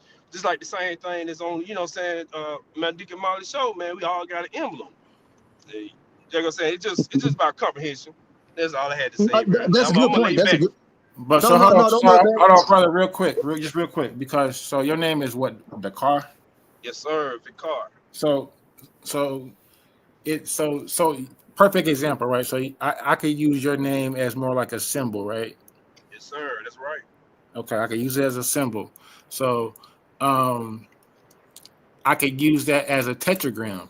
So it really could refer to so the conversation I'm having with the brother is this, right? The Yahweh, right? And L. I didn't get a chance to get to the L part yet, right? But because we still was just dealing with Yahweh, right? So when we speak of theophoric names, right? Yahweh, I mean Israel is a theophoric name, right? It contains the name of the actual deity, right? So Israel refers to who? It depends. When you say a deity, the word El can be used for the supreme being or for an idol. See, Okay, so so it so, just so let's just talk about what we actually talking about, and not straw man. So in this instance so of okay, no problem. Israel, So let me just no, in say what. the actual occurrence, we're talking about the actual occurrence of is the Mhm. word Israel. Is it being used as a common noun or a proper name? You say is it being used as a proper name? Is it being used as a common noun or a proper name? Common noun or proper noun? Common noun or proper name? I think it's being used both. How is so? And what word is in there is the common noun, and what word is the deity? You say what word is the deity? Israel. It depends on how you interpreting that word. That's why As come a the brother common, would see. That's talking about. as a common noun, That's what. we're using it generically to mean God. As a proper noun, as a proper name, we're using it to refer to the name of the actual deity. Like if I say Yeshua, Yeshua refers to the deity Yahweh, right? It's a theophoric name. It contains the name of the actual deity in it. Ishmael refers to the name of the No, deity. no, hold on. Can we go back for a minute? What you just said? Yah and Yahweh is not the same thing, though. That's a different argument, but we can just but I I'm saying, understand that. what I I mean by that understand is, that point. hold on. What I mean by that is, when you say it contains the name, you say, are you missing the word and then it contains the name Yahweh? But no, when you Yah and then Yahweh, if I just say Yah in a name, that's not Yahweh. If I But do you know? say, Do you know what a theophoric name is? a theophoric. Yeah, Theophoric. Theophoric. Hold on for a minute. You can go ahead and define it. I'm gonna look it up. No, I've been defining it. It contains the name of the deity. So whatever name. See, that's why. Okay, yeah, you're right. I did. Okay, that's why I said what I said. Israel do not. I mean, Yahshua. Rather is not no. So rather it's Yahweh or not. The Yah is in reference to a particular deity. Okay, no problem. I got that. Because we do find the first instance of the deity.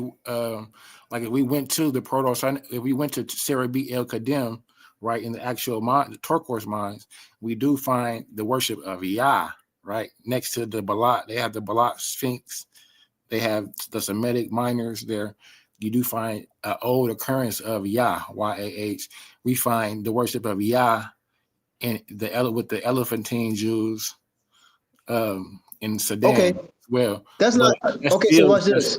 A short occurrence of Yahweh later. Okay, so watch this. So I really don't have a. That's what I'm saying. I don't really got a.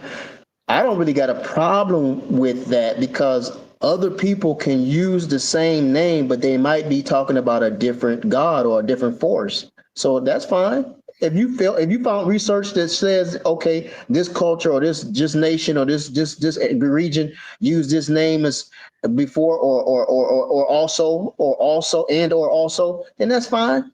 But that don't necessarily mean we're talking about the same God, though. We got to realize that. So that's why I asked you specifically in the name Israel, what was the deity? What is the name? What is the deity that is being referred to in their name? Okay, good. That particular deity, according to the text, is talking about the creator of heaven and earth. Now, Okay, somebody else, but I'm gonna be honest, but I'm gonna be real with you. But somebody else might. Hold on, let me say this best part.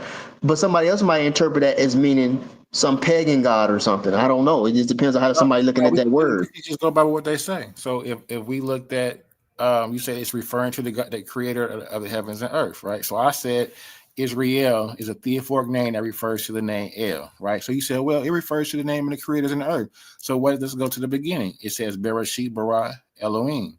In the beginning, Elohim created.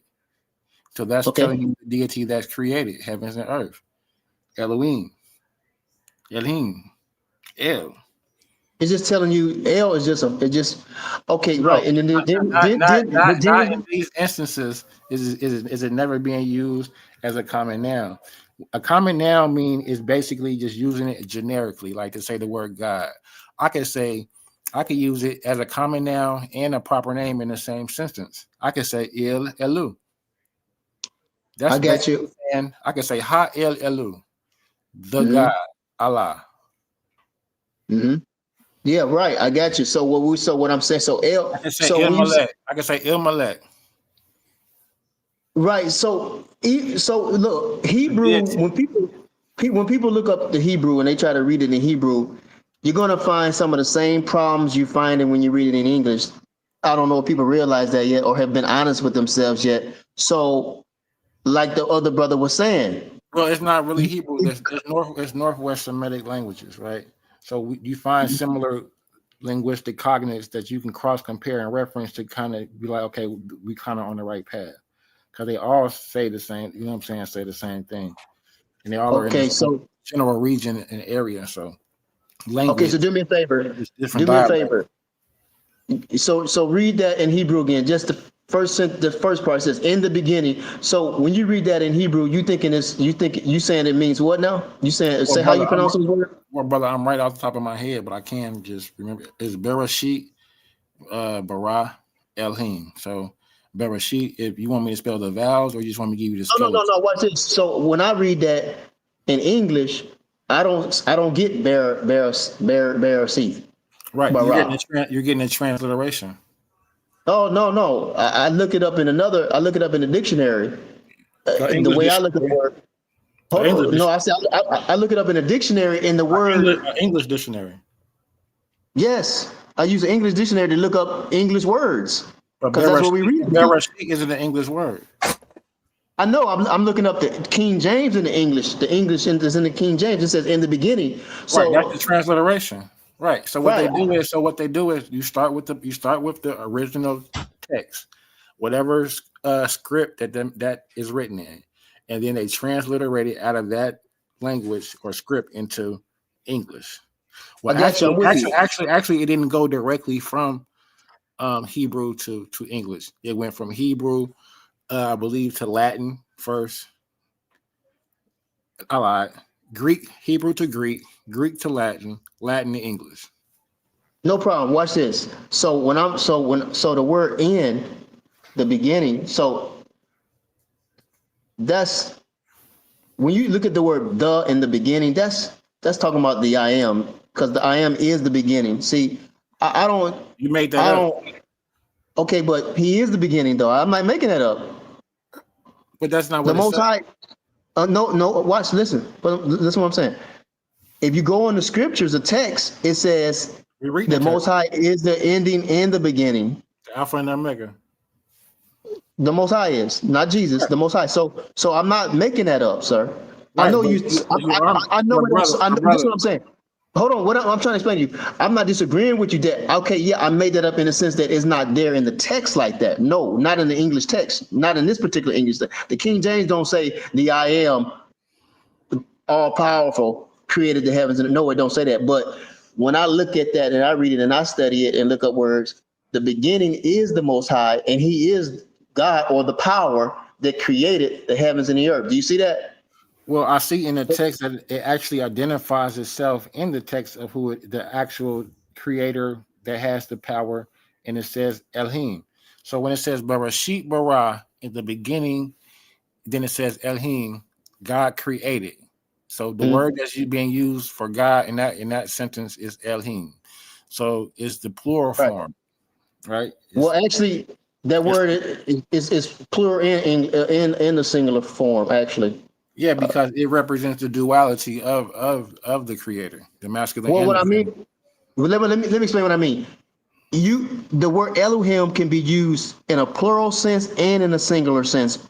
I don't. So when I interpret that word Elohim in that particular chapter, or I mean that particular verse, it's singular for me. Now somebody else may say, "Oh, that's It's plural." singular but dual at the same time because it's singular representing the concept of the masculine and the feminine as one. Okay, that's fine. I don't got a really no issue with that because what I'm Do you, saying. do you feel as if there's no feminine divine energy? I think there's just one. I think there's just really just one energy in that sense, and then it manifests in different ways. You know Right. what I'm So it saying? manifests in the masculine and feminine, correct? You talking about like a woman? However you want to phrase it or word the inner describe the feminine energy. We could look at Sophia as a description of feminine energy as Okay, we can wisdom. come back to that. Hold on, we come back to that in a minute. So what I'm saying is that I think if we rely just on if we rely completely on the Hebrew text, I don't think that's good because the Hebrew text is going to say a certain word like Elohim or Bereshith, and That's the word. That's the yeah, vocalization. That's the vocalization. well, So, yeah. If you even if you then, read it, so would but you it, no, rather? no. So would you, no. So what? Look. So would you rather where it says? So it says Bereshit bara Elohim. So would you rather where it says Elohim? Would you rather it be the picture of an ox head, so that we know that it is conveying this power of the? You know what I'm saying? Would you rather it just be that pictograph? Because it's still gonna be. No. It's still gonna be. It's still gonna be Aleph Lamed. Well, we can use the word like ALA. We can use the word ALA for God right there, which means one power. And it's but it's all supposed to see. That's the thing. You're not changing the spelling. ALA, you're still saying Aleph Lamed. Okay, that's fine. That's what I'm saying. So I just wouldn't say olive or So nothing I like asked that. you. But I asked you.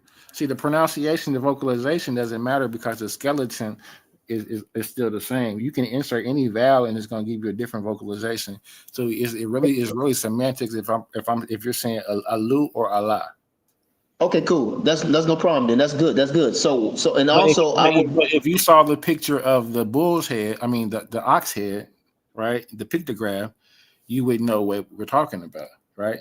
So would you rather instead of it saying Elohim, would it rather it be just the ideograph? Oh, that might be better. I mean, sound like you got some information on that I No, may I'm not have not. seen. I'm just saying that that's how language developed from the idiot from those pictographs and then into linear letters, right? So it was only when it was in the symbol form that it actually retained value.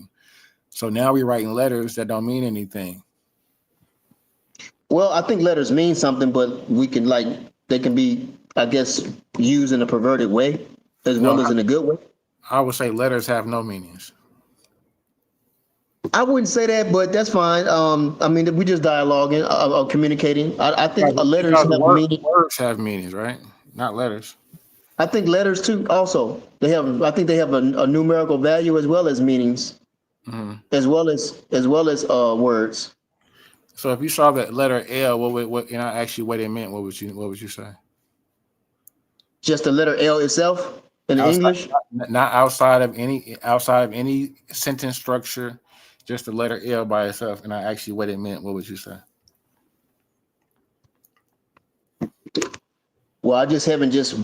I don't. Well, I don't know if I ever looked that one up. You went to elementary school, right? You and learned the ABCs, right? Yeah. Okay. You didn't ask me how to pronounce it. I know how to pronounce it. No, I didn't ask you the phonetic value of it. So the phonetic value of it is la or L. Right. La. Phonetic value is what? Is L, right? La may be a word. You say L? La may be a word because now I've added a letter. But I said if you just pronounce the letter L, what does it mean? I think to pronounce the letter L is actually la. We just say L. No. I didn't ask you the phonetic value. I'm not asking you how to pronounce it. How does the L roll off your tongue? I'm asking you what is the meaning of the letter. Okay, I think that's what you asked me, right? So let's So look I'll that up, switch it right? up 'cause you might got it confused. The letter B. What does the letter B mean? Like in Hebrew? No, just in English. The English letter B. What does it mean?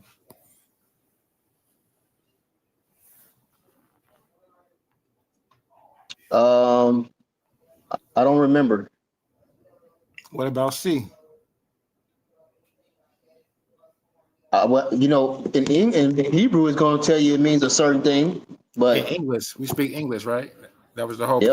point of me going to the English lexicon. So, what does the letter D mean? Well, the letter L can mean love. It can mean light. It can mean loyalty. No, because those are words. Yeah, but even in the Hebrew, it's a letter, and then then I tell you that, okay, but this letter means this, like bear seeth. In the Hebrew, it's a pictograph. It's a symbol. That's different. In the English, Well, it's a letter. not in the Strong's Concordance. It ain't no. It's no pictograph. Yeah, those are little. Now at this point, we're dealing with uniliterals. So, like even in the meta-netter in the Egyptian, we have 24 uniliterals, right? Those uniliterals represent phonetic values. They don't mean anything. They're used to build words. So just like you have an alphabet, right? The alphabet, we use those letters to make words to phonetically pronounce. They have phonetic values, but individually outside of any context, they have no meaning. Well, I would. Okay, that's fine. You can say it. You can say. I wouldn't say that because here it's saying that letters symbolize concepts, and I They know do. you would agree with that. They do, and so when at this point, the letter itself is the symbol, right? Because the original symbol has lost all meaning, right? So if we had in the Proto-Sinaitic Hebrew a al, or in the meta-netter a al, and that al meant wisdom or to look back or something, right? It represented a concept, and now it means the letter M. Now it doesn't mean that anymore. Now it's just phonetically pronounced as the letter M, right? And we use it to make other words with it. Okay, I hear what you're saying, but it still has a meaning. Now, whether people use it, realize it or not, the letter M actually still has a meaning to it, though. No. Or it symbolizes something. No. And if something symbolizes something, that means it has a meaning, right? No. So when you look at the alphabet, our alphabet, our ABCs, you see letters that hold symbolism, or do you just see letters that you pronounce? It depends on how that's a good question. It depends on how a person has been trained and taught, and if they've been taught to see just one angle of what that shape is, that shape only means one thing, or they've been taught that when they look at that shape, you look at it from different angles and different meanings of what that shape can mean, or it does mean. It depends on how people have been trained and been taught. How are we taught in school in our public school systems? We taught it in a generic way in the public system. Okay. It's not good. We need to be taught the way you taught, to be able to see that word, to be able to see that letter from its different dimensions of meanings that word can be, that letter can be expressed in or symbolized in. But it took me not being in school to learn that. Well, that school maybe not taught you. Some schools will teach you those depths, those deeper meanings or esoteric meanings of letters and words. It depends on what school you go to. And I think that's something that was always passed down from like father to son, writing and the meaning of the symbols, right? That's not something that generally, the public had knowledge to. Everyone wasn't, able, to write. So I don't necessarily agree to that. I think that's just common knowledge back in the day. But what it is, people want people to be dumb. So the leadership, it depends on the leadership. It depends on who's ruling. If the ruling class wants the masses to be knowledgeable, just as knowledgeable or more knowledgeable than them, then they will be then those people will be educated on that level. But if you dealing with a system but does that make any sense? If knowledge yes, is it makes power, sense. no, let me just entertain it.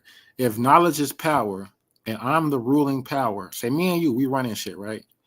And and we know that we run. Only reason why we really running stuff is because we got this knowledge of these books, how to write, how to read. So we want to educate everybody else so they can have the same knowledge as us. So now we won't have that advantage anymore. No. But okay, so wait a minute, man. You can open up a whole new. Okay, well, don't forget the other part of the conversation we was having. So look, that would be silly for me as a symbolic leader or the presiding leader to not want the masses educated just as well as I am, because that's showing a measure of selfishness and this deceit and wickedness, and the Most High don't want us to be wicked like that. Have you ever seen The Wiz? Man, not really. Just bits and pieces. You ain't Just never bits saw. and pieces. You ain't never see what was behind that curtain, man. But the thing is, like even in Medu Neter, right, in Egyptian culture, in the beginning, the Nasut, right, he was the god, right? He was the direct link from the heavens or the Duat to the cosmic realm to Earth. He was the mediator. He was that So to speak. embodiment. He was that embodiment, right? So okay, so what? Okay, let me ask you a couple of questions. Is he a human or is he real? He's human. Okay, cool. He's real. Go ahead. He's real. He's the embodiment, right? So everybody doesn't have that divinity, just him. Now, I mean, so in the early old kingdom, we have that. As we get later on in the new kingdom, where like you mentioned, information becomes more accessible, and reading and writing becomes more accessible to other people. Now everybody has the ability to be God, so to speak, or what's wrong with that? Have that direct link and that comes from letting everybody read. Shit, that comes from letting everybody have that. So we should. So I'm elaborating on what you had asked me. So yes, everybody, we all. If the information is correct and precise, They lost power after that because now it was just. Wait a minute, hold on. Who lost power after that? The Egyptian pharaohs, the Nasuts. That's not why that's not why they lost power though. You don't lose power because the masses is educated. That's not why you lose power. Well, when now everybody can have a pyramid text, and now everybody can be Osiris. Yeah, you do, because now they don't need you. They don't need you. The whole realm. Hold on. Listen, I don't know why you think like that. I don't agree with it, but you're free to think like that. But there's no way I would want to be a leader of a nation and the people are not knowledgeable on reading and writing and math. I think that should be available to everybody and all the people of that kingdom or empire. In order for that kingdom to run, you see what I'm saying? So I don't fear. See, I think that's fear. See, fear. See, this is what it is.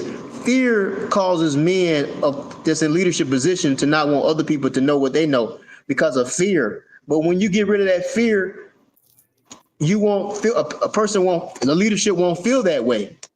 So when people fear, when leadership fears, then they do things that's not right to keep that position.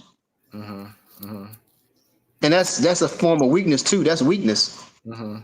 So you think that everybody should just be there? So what do you think leadership should be? Just represented by everybody and because how it worked was like lineage, right? Like bloodline and lineage. No, right? okay, so only certain bloodlines were royal.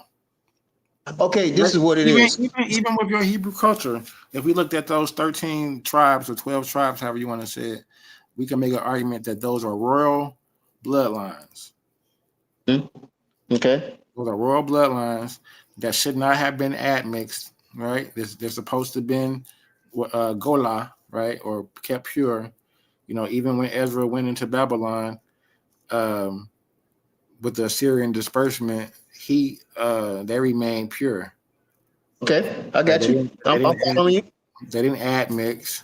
So there is something to do with maintaining a pure bloodline and having some sort of divinity associated with that, because Ezra is a priest.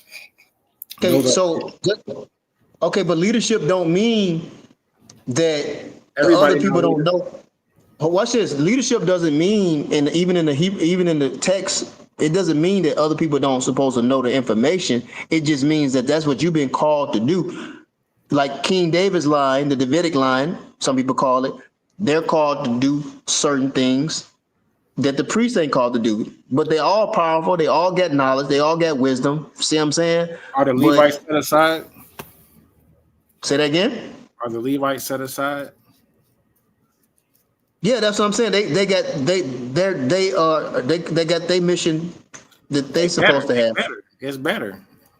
No, it's not. It's not necessarily better. No, it's not necessarily better per se. They all royal, remember? But they got their calling. They got their calling. The tribe of Judah have their calling. The tribe of Levi got their calling, and the Benjamites got their calling. But they all should be knowledgeable when it comes to what the Most High wants and don't want. That should be no secret. That should not be a secret at all. So you think that every one of those tribes knew how to perform the Levitical rites and priesthoods when going inside of a temple, or just those particular priests knew the rituals? Okay, but that's a different question. You talking about their function? Like I say, everybody's called to do different things. Okay, I may know how to do it. In order to know the function, you need to know how to do it. So, but I'm just saying. I don't even think they even have the understanding of how to do it. Like they wouldn't even know how to perform the function. No, that's not. That don't mean that. Listen, I can understand how to do something, but that don't mean I'm going to do it. I may know how to fix cars, but that don't mean I'm going to fix cars. So the Levitical priests were teaching the regular people the rituals of God, the secrets. There was no secrets. The secrets is in the book. See, one thing about the Hebrew culture, if I may use the word, they didn't have a book. They read it. I got you, no problem. But according to the storyline, their book, right, which is the Eternal Covenant, right, the Eternal Law Book of the Most High, or the Almighty Eternal Law Book, aka Genesis through Malachi, right, to Torah. That book right now, even today, is available to everybody. So, and the Creator told the whole nation, basically, I mean, we all know what the Levites supposed to do and don't do. So it don't supposed to be any like secrets like that. We don't supposed to be having secrets like that in our kingdom. Yeah, we do. Because the Levitical priesthood is, so the Reubenites may be more like a warlike used for war. They wouldn't have known how to perform any Levitical acts. Maybe not on the degree, but it ain't no secret. It's not like the Levites are supposed to rule because of what they were called to do and chosen to do. It's not because Moses, right? Hold on, but it's not because of what. It's not because of what. And if I'm too loud, let me know. I can turn the phone down. I mean the audio down. But it's not because they was keeping secrets or had some type of secrets that nobody else had. No, it's because they were chosen to do that. That's why they was able to lead and rule and control that temple like that, because that was their mission. That was what they were chosen to do by the Creator. Just like the tribe of Judah, that was their mission, and King David and his seed, that's their mission. It's not that they're per se better in the sense of, okay, we all human, we all Israelites, but I'm anointed to do something that you're not anointed to do. So it don't mean you don't know how to do it. It's just you're not anointed to do it. So each tribe had a priest. Yeah, they had a function of. Everybody had the function of. Each tribe had a particularly, they were chosen to do whatever they were chosen to do. And so you're saying if they were to lose their priests, that they would still be able to know what to do, the functions. They, like I say, you can know how to do something, but that don't mean you're going to practice that particular occupation. What do you mean? You can know how to do electrical wiring, but you just know that doesn't, you know, you're not called to do that, so you don't really just dabble into it like that. It's not that you don't know how to do it. That's So not your calling. But when called upon, you would know how to do it, correct? You're not going to be called to do that because it's reserved specifically for the Levites to do it. You see what I'm saying? So the Levites going to do what they're supposed to do. So what I'm trying to say is this: the tribe of Judah don't supposed to be trying to do what the Levites do, even though they know how to do it. Well, I disagree You see what I'm because saying? when we look at the Assyrian disbursement, right? So when they come in and they about 632 BC, they come in and they disperse the inhabitants of the northern kingdom. They take them to Hala, Medes, and Goshen, right? And then what they do, because this is the Assyrian policy per se, is that they repopulate the land that they took the Israelites from. So they went into Samaria, or the land of Israel, took the Israelites out, and then put some new people back in, right? Repopulated them. So those people you're suggesting, right? Those people are supposed to automatically know how to worship the God of the land, right? Because when Ezra comes back, he has to come back because the people there don't know how to worship. Because they took the priest. Who did they repopulate the land with? With Assyrians. And okay, so that was and other Semites from other lands that defeated areas. Yeah, but that was I know, but that was the enemy doing that. Okay. That wasn't the Most High doing. That was the Most High did not want that to happen, but because they was in captivity, those are the people you calling Israelites, because when Ezra comes back, Ezra was not what you just. Ezra was a Levite. I mean, was an Israelite. So where do you get the Samaritan Pentateuch from? Well, that's a whole different question now. But I just want to just get it from Samaritans. No, what I'm saying, the Assyrians. I thought you said Assyrians. I said the Assyrian disbursement. The Assyrians are the one who came in and took them out and put them in Babylon. So okay. So who I'm saying who occupied the land once they were gone? So all of them didn't leave, but they took the priesthood. They took the priest for sure. Okay. I didn't hear you. Okay. So what's your point? That they took the priest out of the land. And once they took the priest out of the land, the people in the land didn't know how to worship the God. They knew how to worship the Creator. They just didn't know how to worship the Creator using the temple in regards to necessarily. It's not that they didn't know. It's this. If you're assigned to do a job, and then Moses says, "Okay, y'all don't supposed to do this job, and if you do this job, I'm gonna kill you." Then of course you're gonna be like, "I don't know how to do that." So it's because I don't supposed to do it, even though I know how to do it. Right? That's not my job. So why would I want to try to operate into an anointing a particular status that I don't supposed to operate in? That would Stay right there. You nailed it on the head. They're not anointed. They're not anointed to do that. They're not chosen.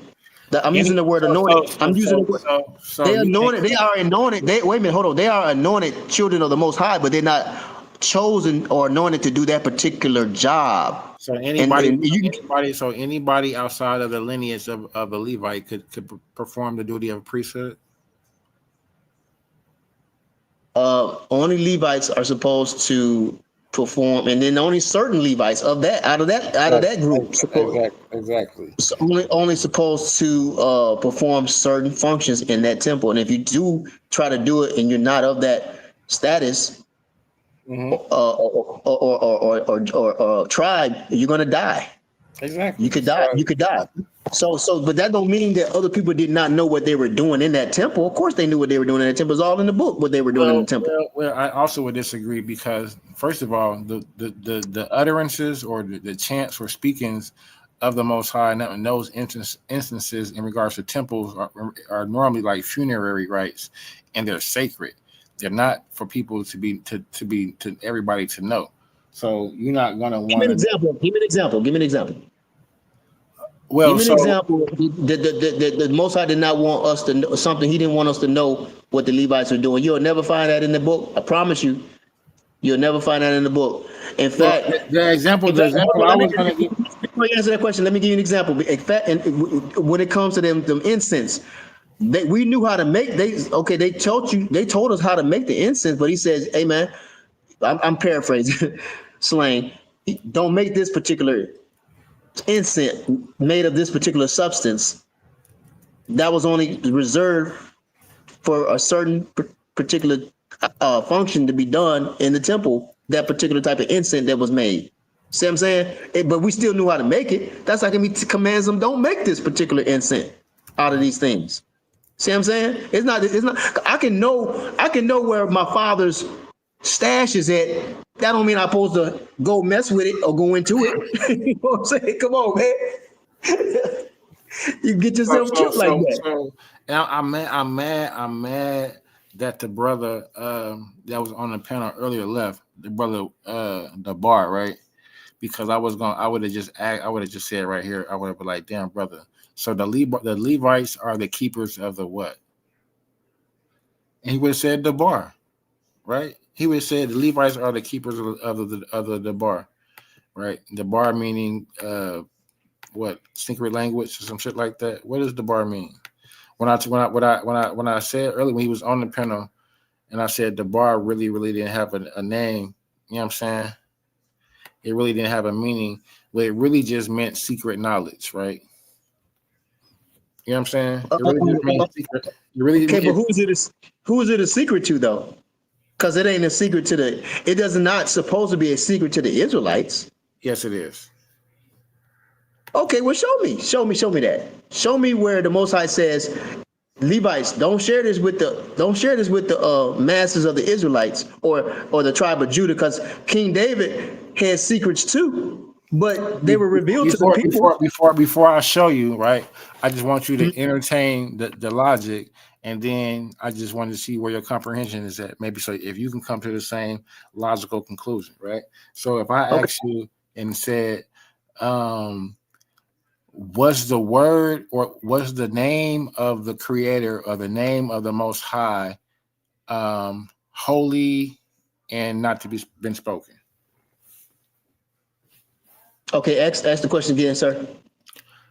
I'm asking you, was the name of the Creator a name that was sacred and a name that was supposed to be like a hidden, unknown name, like a secret name?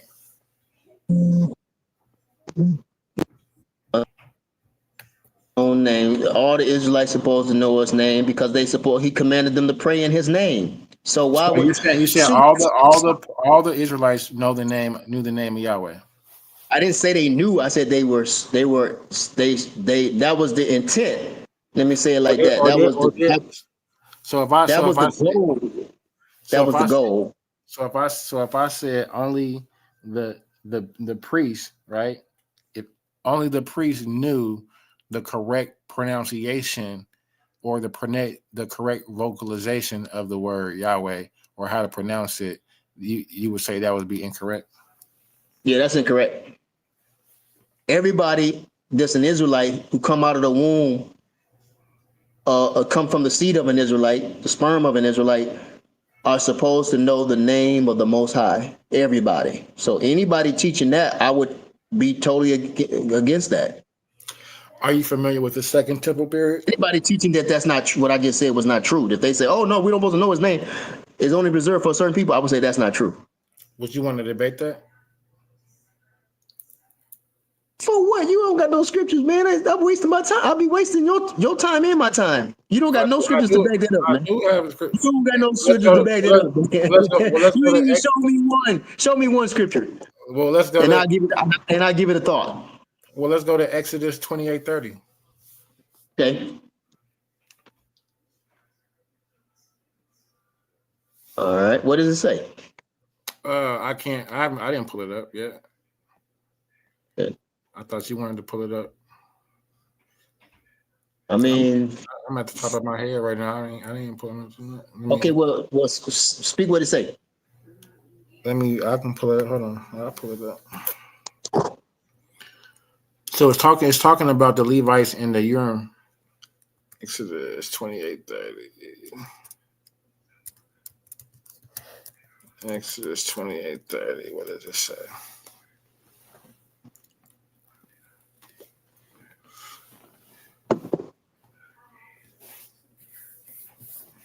Talks about the breastplate.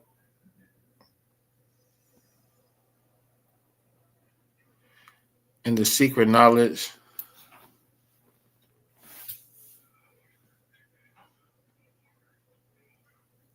Mm-hmm.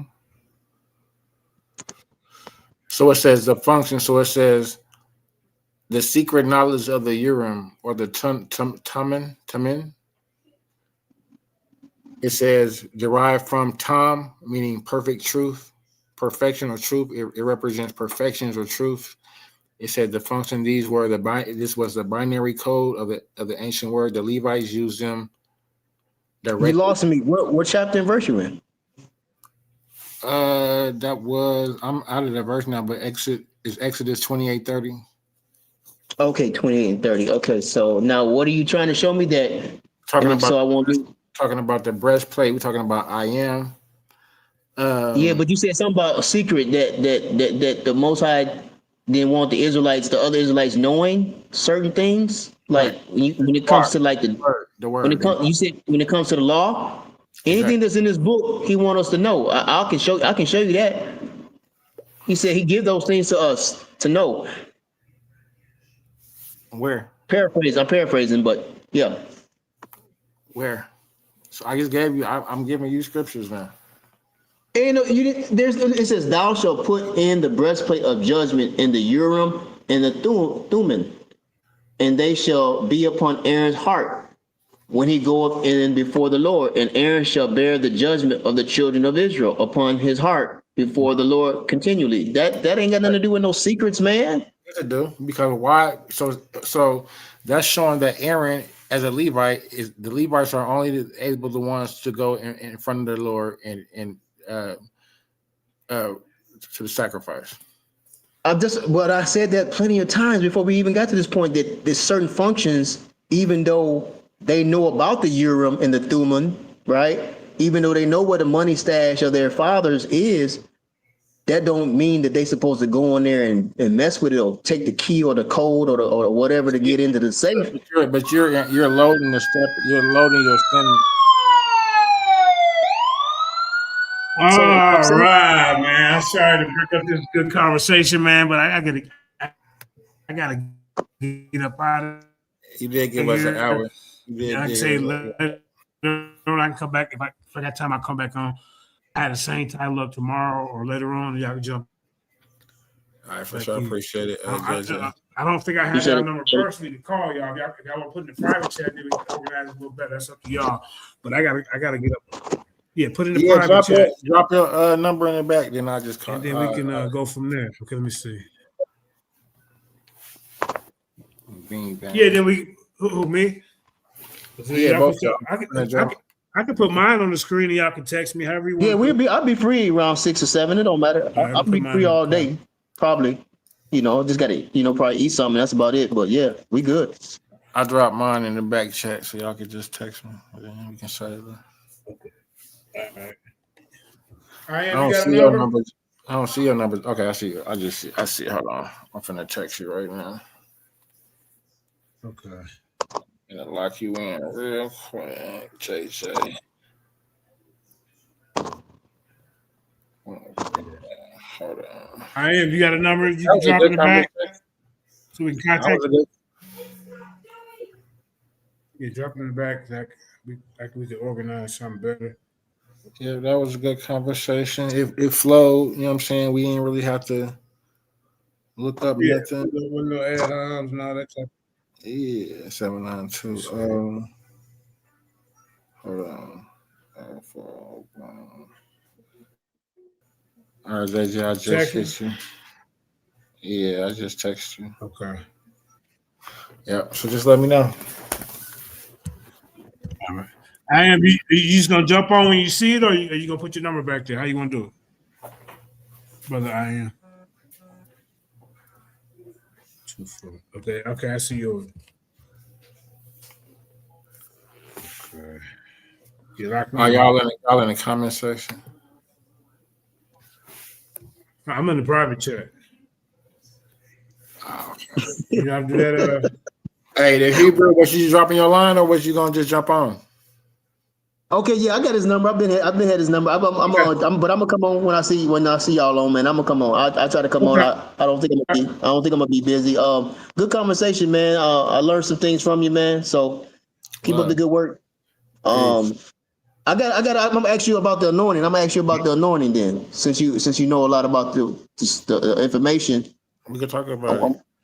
Yeah, I'm gonna ask you about you because I'm sure you studied that too, right? You need to bring that up. I'm definitely familiar with anointings and Messiah and the Jacob anointing the rock he slept on and all type of stone type of worship in the Semitic areas. Yeah. Okay, I didn't even know Jacob anointed the rock. Thank y'all, man, for hanging out, man. I truly got to run. I'm not trying to be rude, but we can All right, pick up where we left off. 7,000. Peace, man. Yeah, peace, everybody. And don't be scared to hit that the Mandika amount of cash out, man. It's out there, man. Peace and blessings. We love you. We out of here.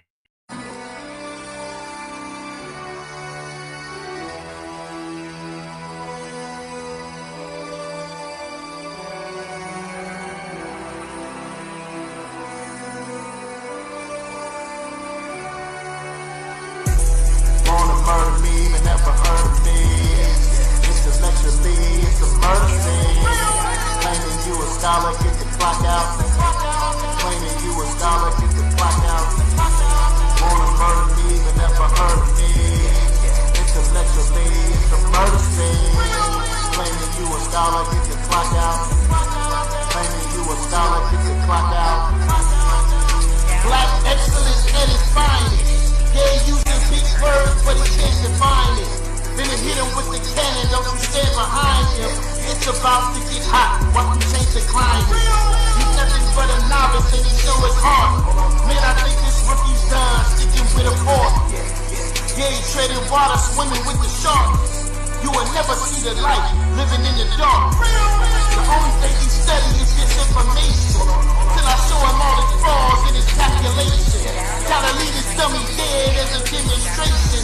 So I hit him with the case with no hesitation. It's a wealth of knowledge you ain't never seen. Chop his body up and weigh the dead on a triple beam. This got his bully on my phone and he keeps calling me. Need me to come and pick him up from another murder scene. And he's telling me, I don't know why they keep debating me. I said we just don't keep kicking their ass into reality. Shoot the 7,000 said they want a war, but they should have already known that they were looking for. Wanna murder me, but never heard of me. Intellectually, it's a murder scene. Claiming you a scholar, get the clock out. Claiming you a scholar.